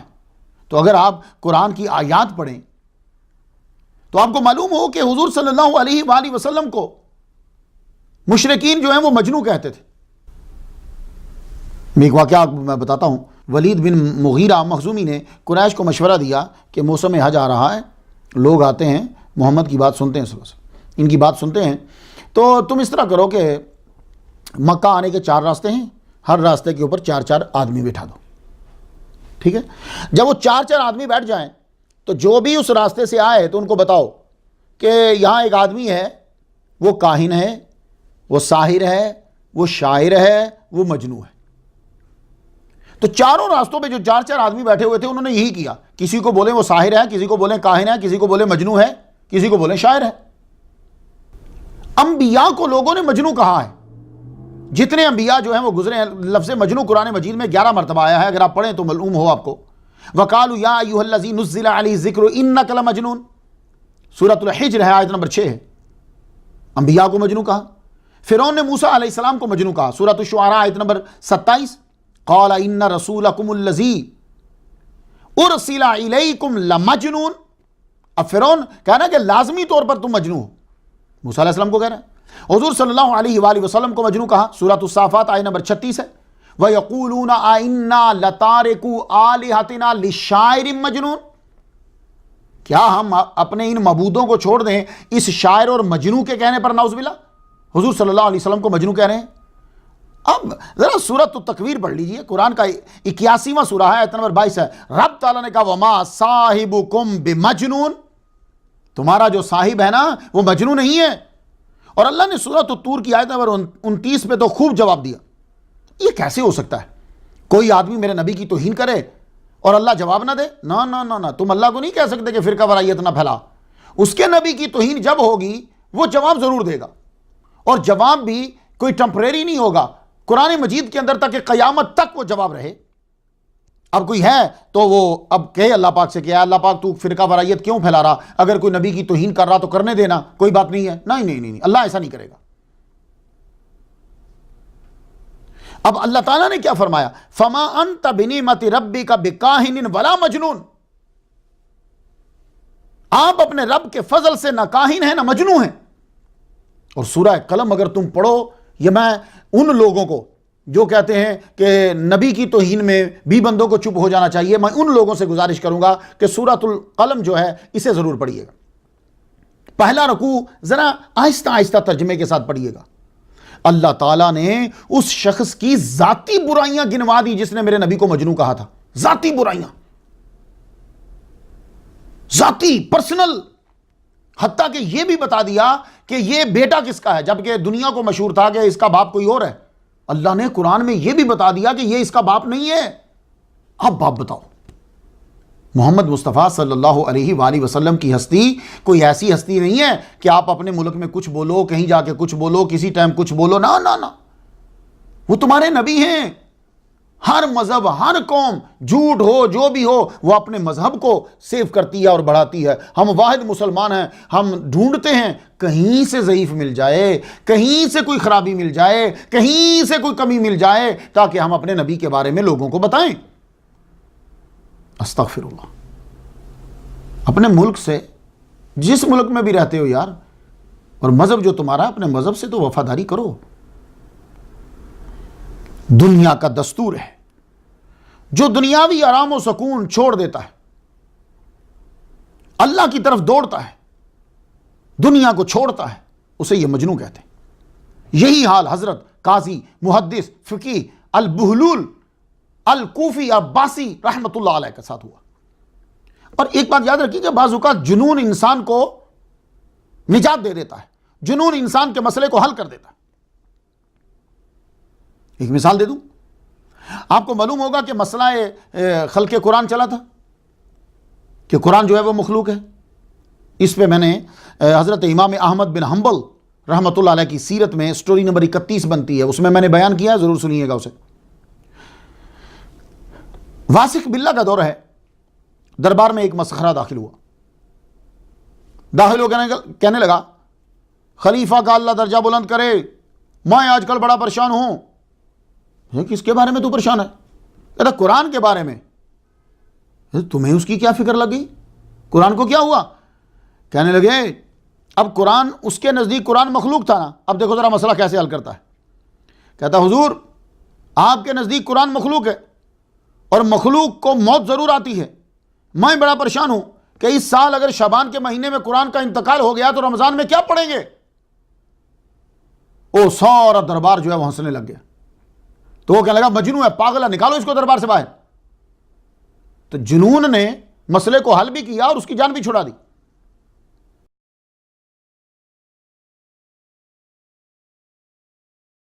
حضرت بہلول العباسی الکوفی رحمۃ اللہ علیہ، ان کے نوادرات ہی زیادہ تر مشہور ہیں۔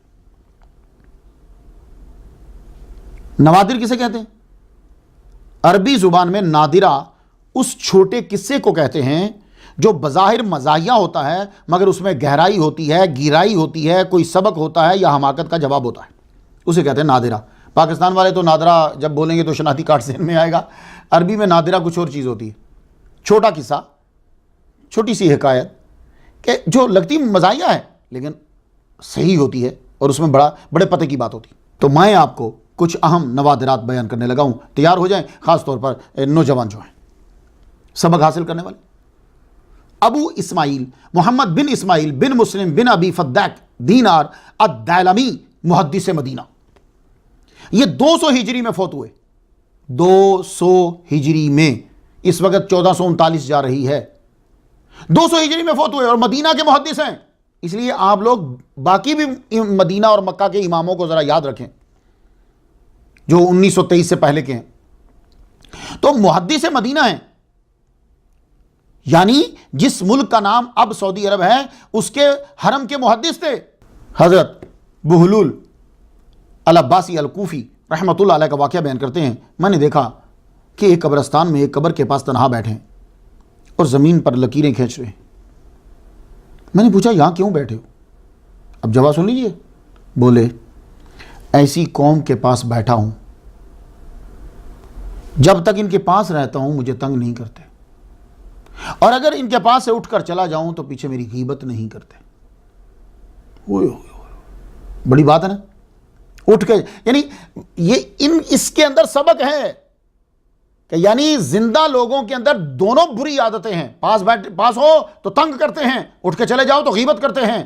ان کے پاس نہیں ہے یہ سبق. انہوں نے امتحاناً پوچھ لیا تو پھر روزی روٹی کا کیا کرو گے اگر قبرستان میں بیٹھے رہو گے، جاؤ گے نہیں؟ بولنے لگے. اب اگلا سبق پھر سن لیجیے. وَمَا خَلَقْتُ الْجِنَّ وَالْإِنسَ إِلَّا لِيَعْبُدُونِ. ہمیں اللہ نے اس لیے پیدا کیا کہ ہم اس کی غلامی کریں، اس کی عبادت کریں. روٹی روزی اس کے لیے عبادت نہیں چھوڑنی.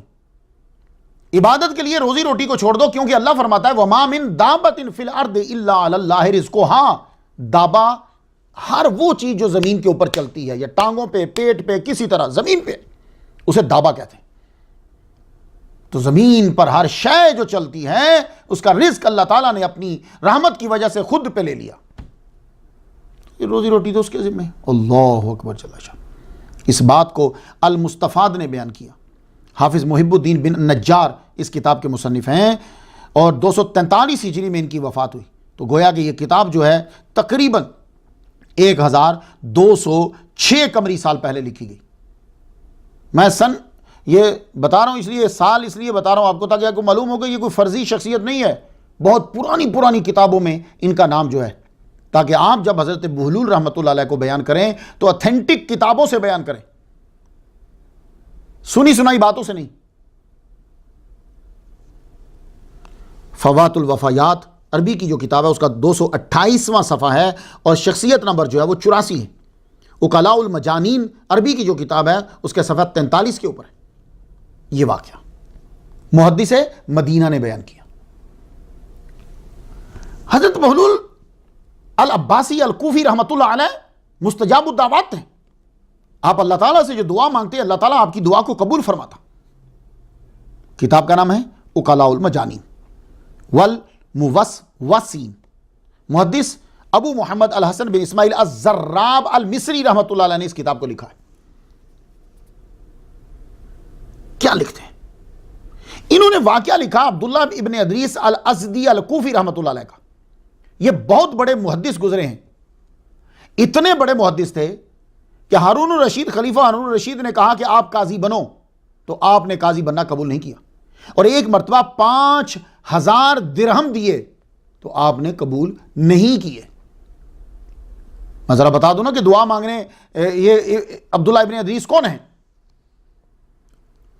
تو جس کمرے میں آپ کا وصال ہوا تو آپ کا بیٹا آپ کی طبیعت دیکھ کے رو رہا تھا، تو آپ نے فرمایا بیٹے رو نہیں، میں نے اسی جگہ پر بیٹھ کر قرآن مجید کو 4000 مرتبہ پڑھا ہے. اللہ اللہ اللہ. اے میرے بھائیوں، اے میرے بچوں کے برابر، اے لوگوں سنو، میری بہنوں سنو، یہ ہیں ہمارے بڑے لوگ. ہم کن کو ماننے لگ گئے سٹارز؟ کن کے پیچھے چل پڑے؟ ہم یتیم نہیں ہیں، بھرا پڑا سرمایہ ہے، لیکن ہم دیکھ نہیں رہے. تو یہ عبداللہ بن ادریس الازدی الکوفی محدث رحمت اللہ علیہ حضرت بہلول رحمت اللہ علیہ کے پاس آئے. ان کو کوئی حاجت درپیش تھی. صبح کے وقت حضرت بہلول رحمت اللہ علیہ کے پاس آئے. ان کو رستے میں ہی دیکھا تو عرض کی حضور دعا کیجئے، میری ایک ضرورت ہے، اللہ تعالیٰ پوری فرما دے. تو حضرت بہلول رحمت اللہ علیہ نے فوراً ہی اپنا چہرہ قبلے کی طرف کر لیا. ادھر سے ذرا شعائیں آتی ہیں، قبلے کی طرف جو ہے وہ آپ نے منہ کیا، منہ کر کے ہاتھ بلند کی اور عرض کی یا من لا تختزل الحوائج دونہ اقض لہ حوائج الدنیا والآخرہ. یا من لا تختزل الحوائج دونہ اقض لہ حوائج الدنیا والآخرہ. ہائے ہائے.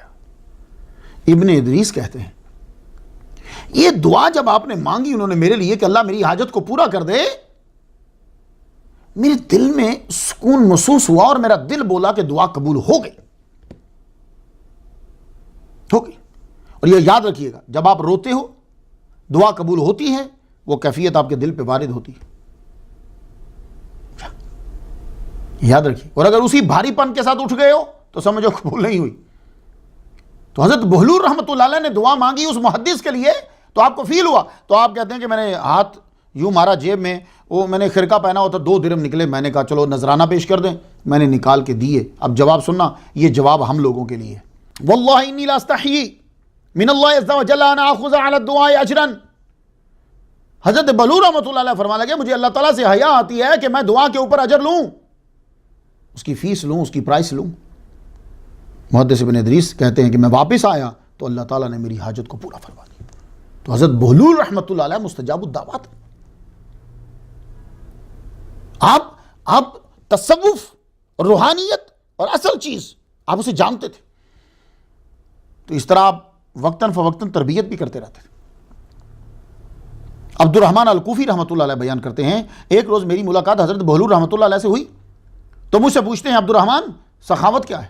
تو میں نے کہا جی پیسے خرچ کرنا، لوگوں پہ خرچ کرنا، لوگوں کی مدد کرنا. کہنے لگے یہ تو دنیا کی سخاوت ہوئی نا.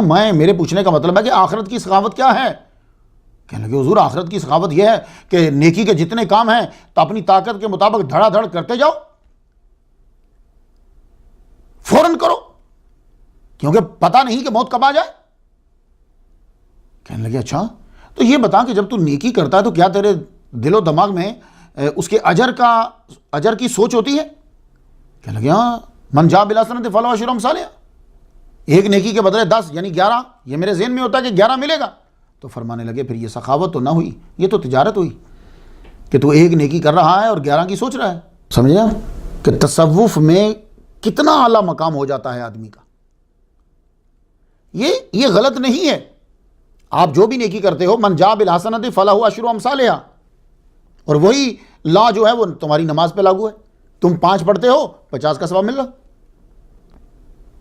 لیکن جب آپ تصوف میں داخل ہو جاتے ہو، کیا مطلب؟ جب آپ لوگوں کے خدمت گزار ہو جاتے ہو، جب تم سچے رب کے پیروکار ہو جاتے ہو، تو پھر حکم کیا ہے؟ وہ وہی ہے جو حضرت بہلول رحمۃ اللہ علیہ نے فرمایا. عبد الرحمن الکوفی پوچھنے لگے حضور پھر آپ ہی بتا دیجئے سخاوت کیا ہے؟ کہنے لگے سخاوت یہ ہے کہ جب تو نیکی کر رہا ہو تو تیرے دل میں دماغ میں یہی ہو کہ میں اس لیے کر رہا ہوں میرے اللہ کا حکم ہے، میرا اللہ خوش ہوتا ہے. حضرت بہلول رحمۃ اللہ علیہ آپ جب کبھی سوچ میں تدبر میں ہوتے، بچوں کو موقع مل جاتا، بچے آ جاتے چھیڑنے لگ جاتے، وہ آپ کو واقعی مجنون سمجھتے تھے. بچوں کو کیا بعض اوقات تو بچے مارنے لگ جاتے تھے، آپ کو پتھر مارتے تھے.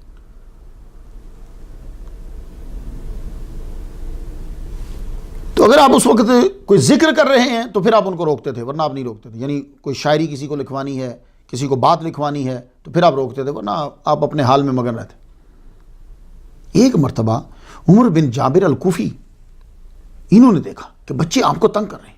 آپ قریب آ گئے، کہنے لگے حضور یہ بچے آپ کو تنگ کر رہے ہیں، آپ بچوں کو مارتے کیوں نہیں؟ ان کے ماں باپ کو جا کے شکایت لگائیے. جواب سن لیجئے. کہنے لگے مارنے دو ان کو. جانتے ہو میں کیوں نہیں روکتا؟ جب یہ بڑے ہو جائیں گے نا اور میں دنیا سے چلا جاؤں گا تو یہ آپس میں باتیں کریں گے نا تو کیا کریں گے؟ اللہ رحم کرے اس مجنوں پر، جب ہم مارتے تھے نا تو وہ کچھ نہ کہتا تھا. تو بس یہ جو کہیں گے نا اللہ رحم کرے اس مجنوں پر، اس جملے کو سننے کے لیے میں ان کو کچھ نہیں کہتا.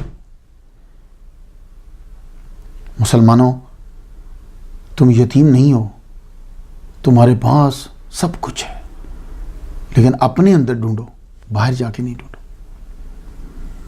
بڑے غضب کے حضرت بہلول رحمۃ اللہ علیہ بڑے غضب کے شاعر تھے، فی البدیہہ کلام بول دیتے تھے. اب یہ جو شعر ہے اس کے متعلق اسلام کیا کہتا ہے؟ ابو داؤد کتاب الادب نکالیے گا، ابن ماجہ کتاب الادب نکالیے گا، سنن دارمی کتاب الاستئذان نکالیے گا، بخاری شریف کتاب الادب نکالیے گا، مسند امام احمد، مسند الانصار رضی اللہ عنہ یہ نکالیے گا، اس میں ایک آپ کو حدیث ملے گی۔ اسی طرح ترمذی شریف اس کا بھی کتاب الادب ہے۔ حضور صلی اللہ علیہ وسلم نے فرمایا ان من الشعر حکمت، بعض اشعار میں حکمت ہوتی ہے، دانائی کی باتیں ہوتی ہیں۔ حضرت علی بن عبد الصمد الکوفی رحمۃ اللہ علیہ نے تقریباً 20 سال آپ کی خدمت کی ہے، آپ کی خدمت میں گزارے، آپ سے زہد سیکھا، آپ کے اشعار جو ہیں وہ لکھے، نوادرات جو ہیں وہ لکھے۔ ان کی روایات سے ایک واقعہ میں آپ کو سناتا ہوں، خلاصہ یہ ہے۔ ایک روز حضرت علی بن عبد الصمد آپ کی خدمت میں آئے، دیکھا کہ بچے جو ہیں وہ آپ کو بڑا تنگ کر رہے ہیں، تو یہ آتے تھے سیکھنے کے لیے، تو حضرت بہلول رحمۃ اللہ علیہ نے فرمایا کہ ان کو ہٹاؤ مجھ سے، ورنہ میں تمہیں نہ لکھا پاؤں گا کچھ، نہ سنا پاؤں گا کچھ۔ انہوں نے بچوں کو ڈانٹا، بچے جو ہیں وہ بھاگے۔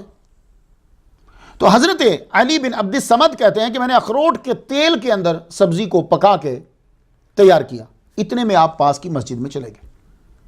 نویت سنت الاعتکاف کر کے مسجد میں بیٹھے، کیونکہ مسجد میں آپ ویسے نہیں کھا سکتے، نہ پانی پی سکتے ہیں، نہ سو سکتے ہیں، بیٹھے۔ حضرت علی بن عبد الصمد وہ ترکاری لے کر سامنے گئے، کچھ کھایا، کھانے کے بعد آپ نے اشعار جو دیے، بڑا لمبا واقعہ ہے لیکن مختصر جو آپ کو سمجھ میں آ جائے وہ سنانا۔ تو اشعار جو ہیں وہ آپ نے ان کو لکھوائے، وہ اشعار جو ہیں بڑے زبردست ہیں۔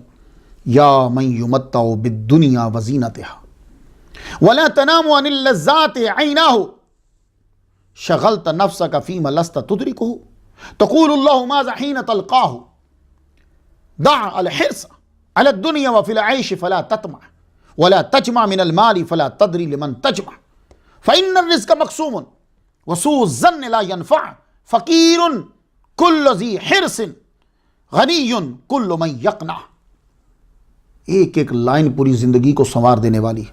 اور تو جس دن تیری ملاقات اللہ تعالیٰ سے ہوگی تو کیا کہے گا؟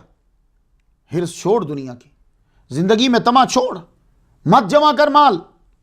کس کے لیے جمع کر رہا ہے تجھے کچھ معلوم نہیں، کون لے گا تیرا مال بعد میں کیا پتا، رزق مقسوم ہو چکا ہے۔ سوء ظن نفع نہیں دے گا۔ اور سن، فقیر کسے کہتے ہیں اور غنی کسے کہتے ہیں؟ ہر وہ آدمی کہ جو حرص میں ہے، ملینر بھی ہے تو فقیر ہے، کیونکہ ابھی تک اس کی ہوس بڑھتی جا رہی، اور وہ آدمی کہ جس نے قناعت کو اختیار کر لیا وہ غنی ہے، خواہ کچھ بھی نہ ہو۔ بہت پیارے جملے، بڑے غضب کے جملے، یہ مفہوم میں نے آپ کو سنا دیا۔ اہل بیت کی محبت ان کی خوبیوں کی وجہ سے بھی کی جاتی ہے، اور کیا ہے، اہل بیت جو ہوتے ہیں وہ ہمارے رہنما ہوتے ہیں، ان کے اندر عام انسانوں، عام ولیوں سے بھی بڑھ کر خوبیاں ہوتی ہیں ان کے اندر، اس لیے تو ان کی محبت اختیار کرنے کا حکم دیا گیا۔ اب واقعہ سن لو حضرت بہلول سے، روز الریاحین فی حکایات الصالحین نے اسے بیان کیا، یہ کتاب کا نام ہے۔ اور امام ابو محمد عبداللہ بن اسد یافعی شافعی رحمۃ اللہ علیہ نے اس کو لکھا۔ یہ تقریباً 66 کتابوں کے مصنف ہیں، بہت بڑے صوفی، عالم، محدث، مفسر۔ 10 سال حرمین شریفین میں عبادت میں گزار دیا آپ نے، اور آج 2017 میں تقریباً آج سے 713 قمری سال پہلے یہ کتاب لکھی، 713 قمری سال پہلے۔ یہ میں اس لیے سال بتا رہا ہوں تاکہ آپ کو معلوم ہو کہ کوئی فرضی شخصیت نہیں ہے۔ اس کتاب کے صفحہ 47 پہ جو عربی کی ہے، اور حکایت نمبر 56 ہے۔ خلاصہ میں آپ کو سنا دیتا ہوں۔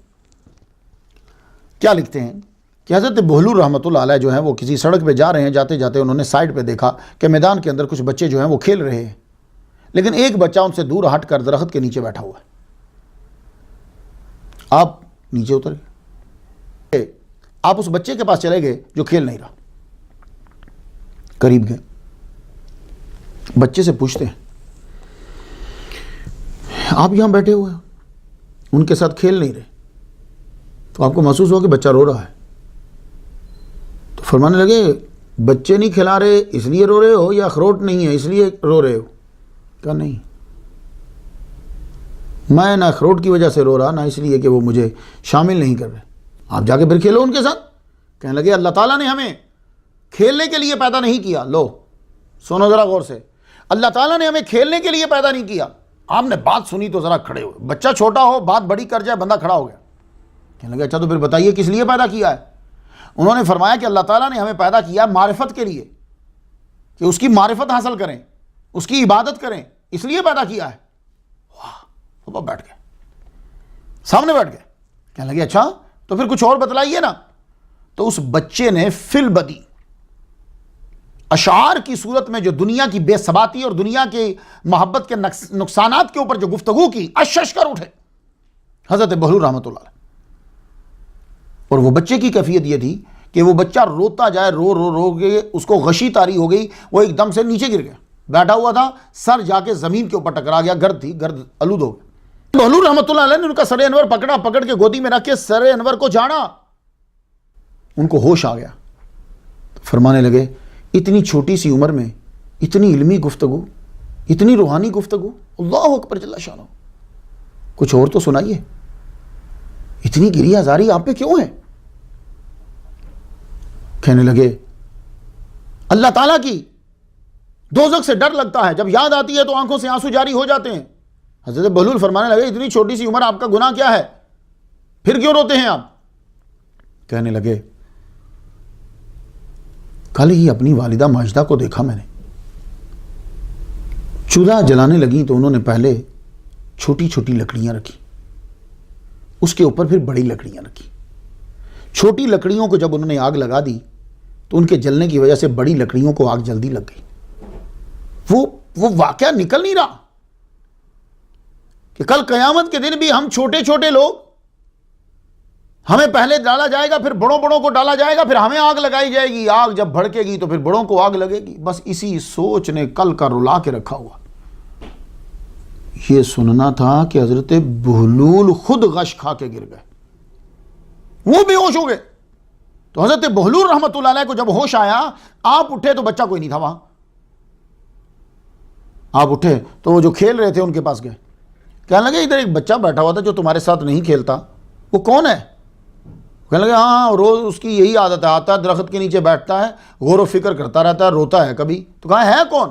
کہنے لگے وہ سیدوں کا بیٹا ہے، شریف سادات کا بیٹا ہے۔ او حضرت بہلول رحمۃ اللہ علیہ نے پھر ایک جملہ کہا، وہ جملہ سن لیجئے، کہنے لگے ایسا پھل شجر اہل بیت پر ہی ہو سکتا ہے، ایسا پھل شجر اہل بیت پر ہی ہو سکتا ہے۔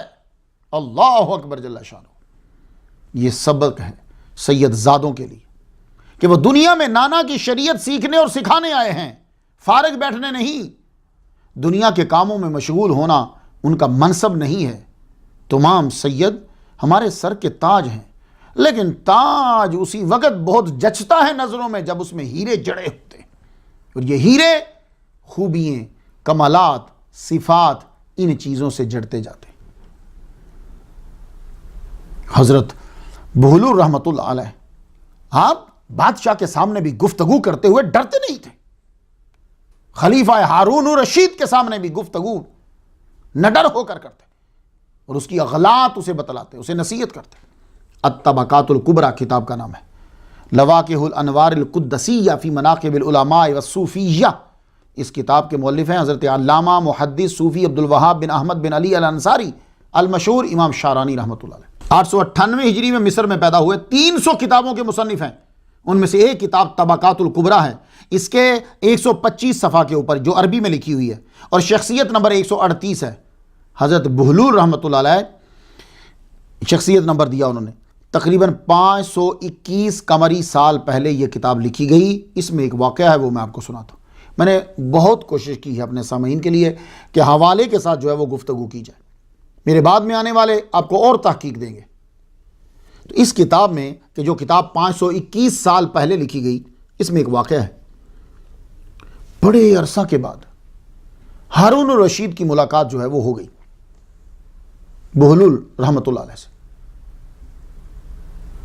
تو روک لیا، سواری سے نیچے اترا، بولا اللہ کا شکر ہے تم مل گئے، بڑے دنوں سے مجھے شوق تھا کہ میں تجھے دیکھوں، تم سے ملوں۔ تو حضرت بہلول کہنے لگے، کہنا مجھے کوئی شوق نہیں تھا، نہ ہی میں اداس ہوا تم سے، میرا تو کوئی دل نہیں تھا تم سے ملنے کو۔ آپ نے فرمایا اچھا کچھ نصیحت کر دو پھر مجھے۔ تو حضرت بہلول الکوفی العباسی رحمۃ اللہ علیہ نے فرمایا یا امیر المومنین، اب ذرا جملوں کے تیور دیکھنا، اور یہ جو جملے ہیں یہ پوری دنیا کے ہر مسلمان بادشاہ کے سامنے پہنچنے چاہیے، جو حضرت بہلول رحمۃ اللہ علیہ نے خلیفہ ہارون رشید کے سامنے کہے۔ کہا سوچو اے خلیفہ تمہارا کیا حال ہوگا جب اللہ کے سامنے پیش ہوگے تو وہ تم سے نقیر، فتیل، کتمیر، نقیر، فتیل، کتمیر، یعنی کیا مطلب کہ چھوٹی سے چھوٹی چیز کے بارے میں تم سے وہ پوچھے گا۔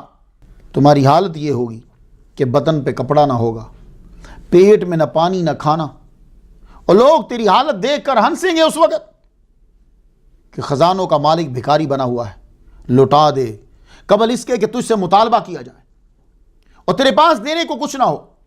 تو ہارون رشید نے کہا، روتا ہوا کہنے لگا، مجھے اور کچھ نصیحت کرو۔ تو آپ نے وہی اشعار دہرائے، فرمانے لگے ولا تجمع من المال فما تدری لمن تجمع فإن الرزق مقسوم وسوء الظن لا ينفع فقیر کل ذی حرص، ہر لالچی جو ہے وہ فقیر ہے، غنی کل من یقنع، اور ہر قناعت پسند جو ہے وہ غنی ہے۔ اور یہ کہہ کر حضرت بہلول رحمۃ اللہ علیہ وہ چل دی۔ اور کبھی کبھی آپ اگلے آدمی کو اس کا منصب اور اس کی کنجوسی بھی بتلا دیتے تھے، ایسی گفتگو فرماتے۔ کتاب کا نام ہے فوات الوفایات، عربی میں ہے، صفحہ اس کا 230 ہے۔ حضرت بہلول العباسی الکوفی رحمۃ اللہ علیہ کا واقعہ انہوں نے بیان کیا ہے، شخصیت نمبر 84 کے اوپر۔ کتاب کے مصنف محمد بن شاکر بن احمد بن عبد الرحمن ہے۔ ایک اندازے کے مطابق 686 قمری سال پہلے یہ کتاب لکھی گئی۔ اب واقعہ سن لیجیے۔ فضل بن سلیمان بیان کرتے ہیں کہ حضرت بہلول رحمۃ اللہ علیہ سلیمان بن علی کے پاس گئے، کافی مزہ ہوا، کچھ ان پر بھی جملے کسے گئے، آپ چھپ کر کے سنتے رہے، اب واپس آ گئے، دوسرے دن پھر چلے گئے۔ دوسرے دن جب گئے تو کہنے لگے کچھ کھانے کو ہے؟ تو اس نے اپنے غلام سے یہ کہا، ہات لبہلول خبزا و زیتونا، جاؤ خبز لے کر آؤ اور زیتون لے آؤ۔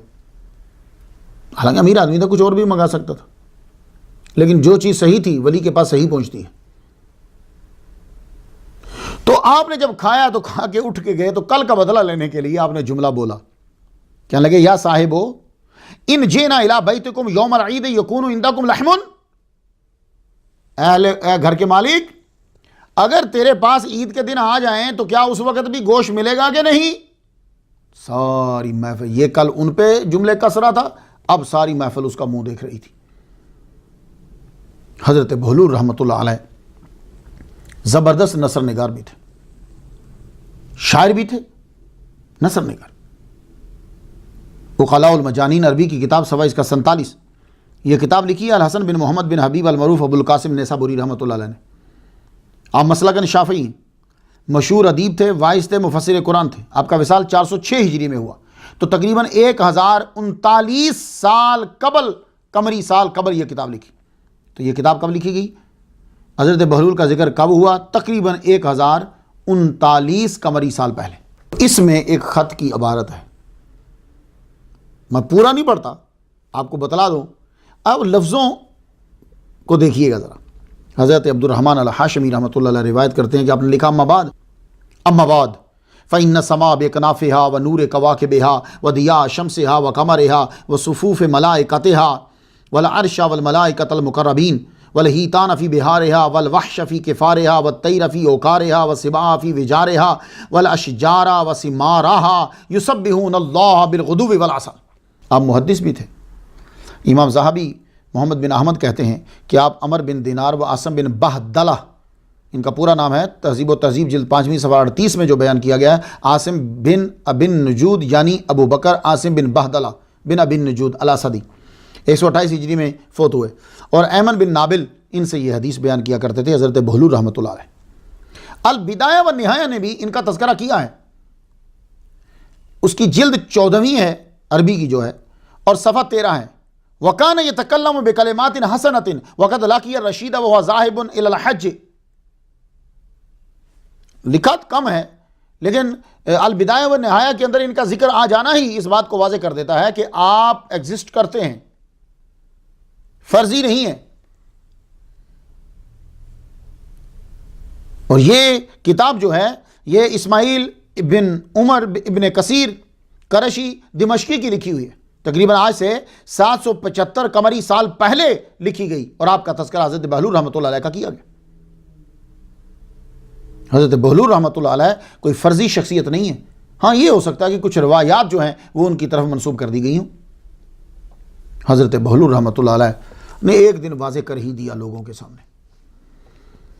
ہارون رشید نے آپ کو مجنوں کہہ دیا تو کہا چلو آج واضح کر دیں۔ آپ قبرستان میں بیٹھے ہوئے تھے، ہارون رشید کا گزر ہوا تو پکارا یا بہلول یا مجنون، کب عقل مند بنو گے، کب عقل آئے گی؟ تو حضرت بہلول رحمۃ اللہ علیہ فوراً جو ہے وہ درخت کے اوپر چڑھ گئے۔ اتنے میں ہارون رشید نیچے آ گئے، آگے کھڑا ہوا۔ جب کھڑا ہوا تو آپ پھر پوچھتے ہیں میں دیوانہ ہوں یا تو دیوانہ ہے؟ تو کہنے لگا آپ دیوانے ہو، آپ قبرستان میں بیٹھے ہو، میں تو محل میں رہتا ہوں۔ حضرت بہلول نے فرمایا میں عقل مند ہوں جو قبرستان میں رہتا ہوں، تو عقل مند نہیں ہے جو محل میں رہتا ہے۔ پوچھنے لگا وہ کیسے؟ تو حضرت بہلول رحمۃ اللہ علیہ نے اس کے محل کی طرف اشارہ کرتے ہوئے کہا سن، یہ محل میں تو ہمیشہ نہیں رہے گا، ایک دن موت آئے گی تو محل سے نکل جائے گا، تو کہاں آئے گا؟ قبر کے اندر، تو قبر میں تو قیامت تک ہمیشہ رہے گا، محل میں قیامت تک نہیں تو رہ سکتا، تو محل بنانے میں لگا ہوا ہے، میں قبر کو سنوارنے میں لگا ہوا ہوں، تو بتا عقل مند کون ہوا، تو یا میں؟ اللہ اکبر جل شانہ۔ ہارون رشید کا دل جو ہے وہ ہلا، بولا کچھ نصیحت کرو، بولا کچھ نصیحت کرو۔ آپ نے فرمایا تجھے کتاب اللہ کافی ہے۔ یہ پھر بیان ہے لیڈروں کے لیے، وہ کسی بھی جگہ کا سربراہ ہے تو حضرت بہلول دانا رحمۃ اللہ علیہ، حضرت بہلول العباسی الکوفی رحمۃ اللہ علیہ کا یہ بیان اس کے لیے۔ آپ نے فرمایا تجھے کتاب اللہ کافی ہے، لازم پکڑ۔ بولا کوئی حاجت ہو تو بتلاؤ میں پوری کر دوں۔ فرمایا ہاں میری 3 حاجات ہیں۔ خوش ہوا کہ چلو آج بہلول نے تو کچھ مجھ سے مانگا، بڑا خوش ہوا، ہاں بولو بولو بولو میں پوری کر دوں گا۔ فرمانے لگے پہلی یہ ہے کہ میری عمر میں اضافہ کروا دو، جو اللہ نے لکھی ہے اسے بڑھوا دو۔ دوسری جب اسرائیل علیہ السلام تشریف لائیں تو تم ان کو روک دینا، مجھے بچا لینا۔ تیسری یہ ہے کہ اللہ تعالیٰ مجھے دوزخ میں ڈالنے لگے تو تم مجھے جنت میں داخل کروا دینا۔ خلیفہ رونے لگ گیا، بولا ان میں سے ایک کو بھی میں پورا کرنے کی طاقت نہیں رکھتا۔ تو آپ نے فرمایا پھر سن، غور سے سن، تو امیر نہیں تو فقیر ہے، مالک نہیں تو مملوک ہے، مجھے غلاموں سے کوئی حاجت نہیں ہے، جاؤ چلے جاؤ۔ تو مستند قدیم حوالے میں نے آپ کو دیے جس سے معلوم ہوا کہ یہ فرضی شخصیت نہیں ہے، ورنہ بہت سارے واقعات ہیں ان سے منسوب ہیں، لیکن میں نے تلاش کیا کہ عربی کی کتب میں اگر سرمایہ ملتا ہے تو آپ لوگوں پر جو ہے وہ عقدہ کھل جائے گا اور واضح ہو جائے گا، کیونکہ آپ نے آگے بیان کرنا ہوتا ہے۔ تو یہ ایگزسٹ کرتے ہیں، ان کا وجود ہے۔ ہم بچپن میں ایک واقعہ سنا کرتے تھے ان کا، کتابیں تو بعد میں پڑھی۔ وہ واقعہ میں نے ایک مرتبہ اپنے والد گرامی سے بھی سنا تھا، پیر طالب حسین شاہ بن غلام حسین شاہ رحمۃ اللہ علیہ، ان سے بھی میں نے وہ واقعہ سنا۔ وہ واقعہ ہے ملکہ زبیدہ کا اور حضرت بہلول رحمۃ اللہ علیہ کا واقعہ، بڑا پرانا ہے، تقریباً ہر آدمی بیان کرتا ہے۔ تو مجھے پیج پہ بھی ایک صاحب نے لکھا ہوا کہ وہ واقعہ ضرور بیان کیجئے گا۔ تو وہ واقعہ میں کتاب میں تو نہیں، کوئی بڑی کتاب میں مجھے نہیں ملا، لیکن جو سینہ بسینہ چلتی آ رہی ہے میں آپ کو سنا دیتا ہوں، لیکن اس کو اس انداز سے ذرا سنیے گا۔ ملکہ زبیدہ بڑی نیک عورت،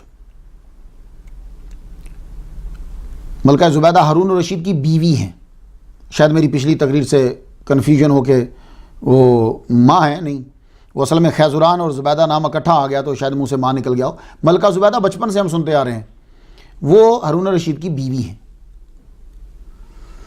یہ اتنی نیک عورت ہیں کہ جب حج کرنے کے لیے گئیں تو انہوں نے وہاں جا کر دیکھا کہ حاجیوں کو پانی کا بڑا مسئلہ ہے، خاص طور پر عرفات میں۔ جب حاجی حج کرنے کے لیے جمع ہوتے ہیں تو وہاں پانی نہیں ہوتا، پانی بہت دور ہے۔ واپس جب یہ آئیں تو انہوں نے آ کر آرڈر جاری کیا کہ پانی پہنچایا جائے حاجیوں کو مکہ میں، یہ عرفات کے اندر خاص طور پر پانی کا سسٹم، اب پانی بہت دور سے آئے گا۔ واپس جا کر آرڈر دیا کہ فوراً جو ہے وہ مکہ تک نہر کھودی جائے۔ اس دور میں 17 لاکھ دینار لگ گئے، 17 لاکھ دینار۔ تو کسی سے کوئی حساب نہیں لیا، جو آتا تھا اتنے پیسے دیے، اتنے پیسے دیے، اتنے پیسے دیے، کہا اللہ کی رضا کی خاطر یہ کام ہو رہا ہے، میرے اپنے بھی لگتے جائیں سب، اور زیادہ تر پیسہ اپنا لگایا، اتنی دور تک نہر پہنچائی۔ آپ اگر اس نہر کی شکل دیکھیں جو مکہ میں ہے تو لگتا ہے کہ اینٹوں پتھروں کا ایک پائپ بنایا گیا اس دور کے اندر، پانی کو پھر جاری کیا گیا۔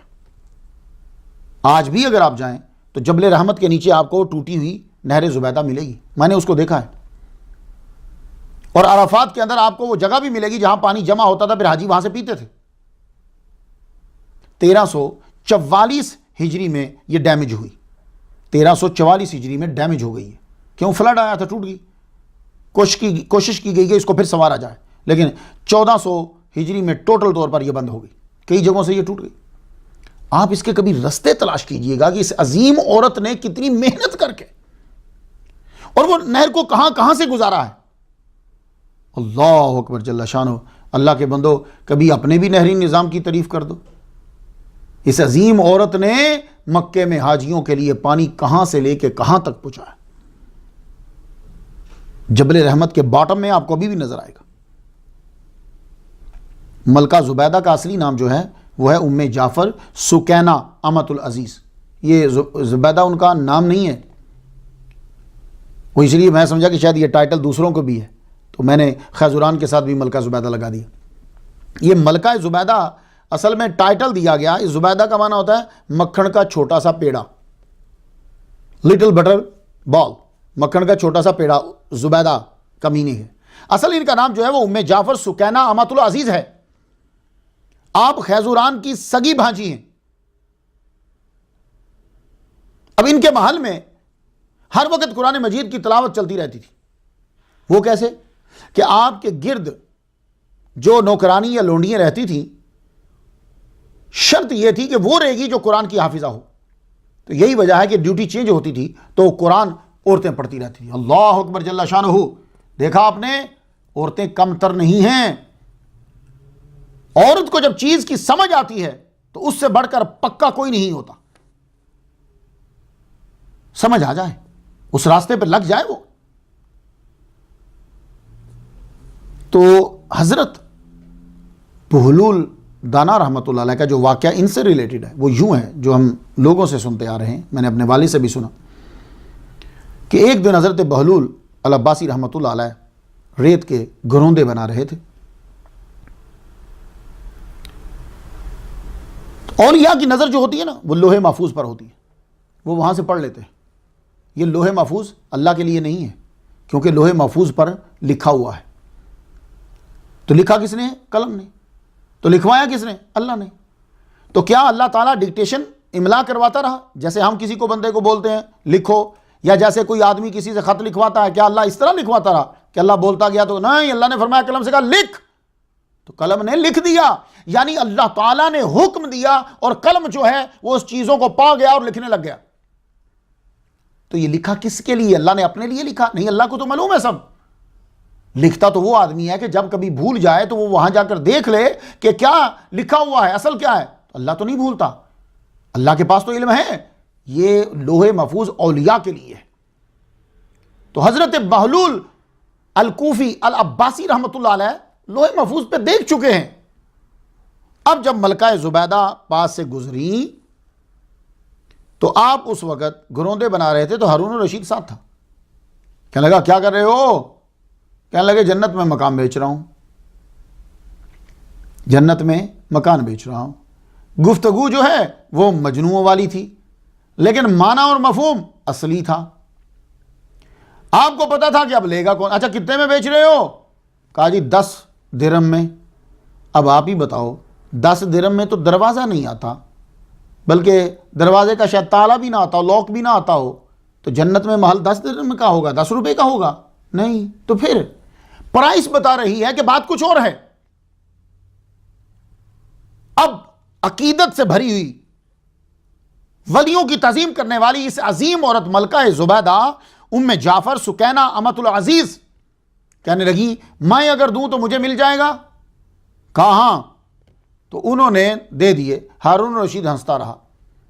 انہوں نے 10 دیے، آپ نے 10 لے کر کسی کو بانٹ دیے۔ تو کہا جاؤ تیرا محل ہو گیا. تو بھائی کیا 10 روپے کا محل ملتا ہے؟ مذاق اڑانے والے شروع ہو جائیں گے, ہو جی ایک ولی محل دے رہا ہے, محل 10 روپے کا ملتا ہے. ولیوں کی توہین نہ کرو, کیونکہ جو ولیوں کی توہین کرتا ہے, من عاد علی ولیا فقد آذنتہ بالحرب, رب نے فرما دیا, یہ بخاری میں ہے کہ جو میرے ولی سے دشمنی کرتا ہے میں اس سے اعلان جنگ کرتا ہوں. اعلان جنگ کا مطلب سمجھتے ہو؟ وہ جب مرتا ہے تو کتے کی موت مرتا ہے, یہ اعلان جنگ ہوتا ہے. اس لیے نہیں مانتے نہ مانو, نکل جاؤ, توہین مت کرنا. تو حضرت بہلول دیکھ چکے تھے کہ جس نے نہر بنا دی ہے کہ لاکھوں لوگوں نے وہاں سے پانی پیا, کئی پرندوں نے پانی پیا, کئی جانوروں نے بھی پانی پیا, کئی جو ہیں وہ اپنی زندگی بچا گئے, جنت تو اس کے لیے ہو گئی. اور امام سہیلی نے جو لکھا کہ حضور صلی اللہ علیہ وآلہ وسلم کی پیدائش کی جگہ جو تھی اسے ملکہ زبیدہ نے مسجد بنایا, اس لیے وہ کنفیوژن ہو گیا, کیونکہ امام سہیلی نے زبیدہ لکھا ہے, باقی سب نے خیزران لکھا ہے. تو ملکہ زبیدہ نے جو مسجد بنائی, اب گھر اللہ کا جو بنایا تو جنت میں تو گھر ہو گیا. اطلاع حضرت بہلول رحمۃ اللہ علیہ دے رہے ہیں, اطلاع, اور بہانہ یہ بنا ہے. اور ہارون رشید جو ہے اس نے مذاق سمجھا, اس نے مذاق سمجھنا ہی تھا.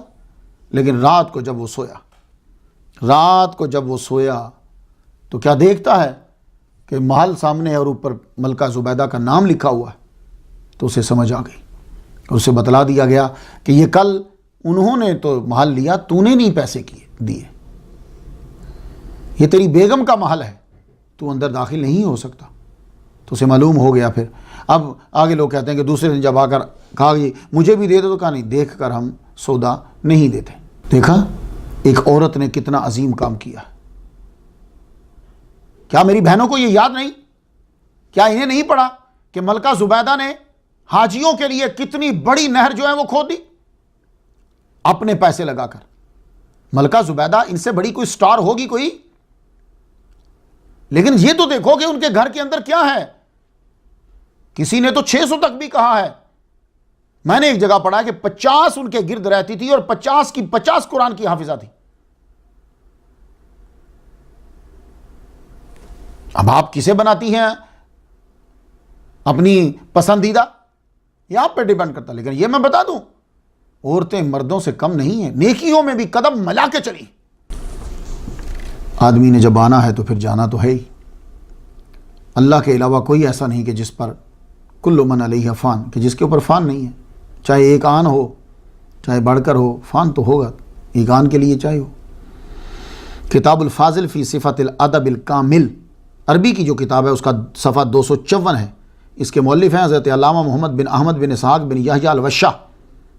انہوں نے حضرت بہلول رحمۃ اللہ علیہ پر کتاب لکھی, ان کا تذکرہ کیا ہے آج سے 1129 قمری سال پہلے, 1129 قمری سال پہلے.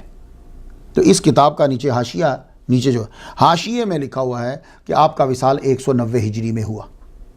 تو حضرت بہلول رحمۃ اللہ علیہ کا وصال ہوا. آپ کا مزار پر انوار جو ہے وہ بغداد کے مشہور قدیم اور متبرک قبرستان مقبرہ شونیزیہ کے اندر ہے. یہ شونیزیہ جو ہے یہ آپ اس کو 2 حصوں میں تقسیم کر دیتے ہیں. یہ قدیم ترین ہے, 2 حصوں میں تقسیم کرتے ہیں, ایک صغیر اور ایک کبیر. پرانا جو ہے وہ صغیر ہے جس میں اہل بیت کی قبر ہے, اور جو کبیر ہے اس کے اندر جنید بغدادی رحمۃ اللہ کی قبر, سری سقطی رحمۃ اللہ علیہ کی قبر, ذوالنون مصری رحمۃ اللہ علیہ کی قبر, اور جو وہ قدیم ہے اس میں امام موسیٰ کاظم ہیں, امام جواد ہیں. یہ اسی طرح اسی قبرستان سارے کو اگر ملا لیں, اب تو بیچ میں گھر آ جاتا ہے, کچھ لائن آ جاتی ہے, سڑک آ جاتی ہے, گلی آ جاتی, لیکن یہ بہت قدیم ہے سارا. اس میں حضرت یوشع بن نون, حضرت معروف کرخی, حضرت عون, حضرت یہ زبیدہ خاتون جو ہیں ان کی قبر بھی وہی ہے, اور بڑی شخصیات جو ہیں وہ اس قبرستان کے اندر ہیں. تو حضرت بہلول رحمۃ اللہ علیہ کی قبر مبارک بھی وہی ہے. اور کہتے ہیں کہ اسی جگہ پہ قریب جو ہے وہ بابا گرو نانک کا بھی مقام ہے. تو گویا کہ بابا گرو نانک جو سکھوں کے بانی ہیں, سکھ مذہب کے, وہ بھی حضرت بہلول رحمۃ اللہ علیہ کے مزار کے قریب کہیں. اور آج اب کی جدید میں خبریں سن رہا تھا تو اس میں یہ ہے کہ وہاں بنایا جا رہا ہے. اب پتہ نہیں اس کو گردوارہ بنائیں گے یا کیا بنائیں گے, بہرحال بنایا جا رہا ہے اسے. 212 میں جو حالت تھی وہ تو بڑی نگفتہ بے قسم کی تھی حضرت بہلول رحمۃ اللہ علیہ کی. بس ایسے ہی جیسے کچا سا ڈھارا سا لگ رہا تھا دور سے، سڑکیں اینٹیں پڑی ہوئی تھیں، ادھر بھی خرابی، باہر کا بھی پلستر اترا ہوا تھا، اندر بھی کوئی اتنا خاص نہیں تھا. لیکن 2017 میں جو ہے وہ آپ کا مزار پرانوار کچھ بہتر کیا گیا، باہر بھی اچھی اور اندر بھی، اور سڑک بھی ذرا تقریباً تھوڑی سی وہ بھی اچھی بن گئی. اب وہاں جائیں جب تو آپ کو مختلف بورڈ نظر آئیں گے. زیارت مرقد الشیخ بہلول بن عمیر السیرافی، اور انگلش کا ایک بورڈ لکھا ہوا ہے Muhammad al Bahlul brother of Sultan Harun al Rashid died in 191 ہجری. پھر مین دروازے پہ جب آپ جائیں، ہے تو وہ چھوٹا سا لیکن اندر جب انٹر ہوتے ہیں تو وہاں لکھا ہوا ہے بسم اللہ، بیچ میں الفاتحہ الرحمن الرحیم، اور الا ان اولیاء اللہ لا خوف علیہم ولا هم یحزنون، اور ھذا مقام العارف باللہ شیخ محمد البہلول 4 شعبان 191 ہجری. تو آپ کا جو مزار پرانوار ہے جہاں لوگ زیارت کرنے کے لیے جاتے ہیں، زیادہ تر اہل تشیع بہت جاتے ہیں، صوفیہ کرام بھی جاتے ہیں. کہتے ہیں کہ کاظم پاشا جو تھے انہوں نے 1893 عیسوی میں خوبصورت جو ہے وہ عمارت بنوائی اور اوپر گنبد بھی بنوایا تھا. آج لوگ زیارت کرتے ہیں، فاتحہ پڑھنے جاتے ہیں. الفاتحہ.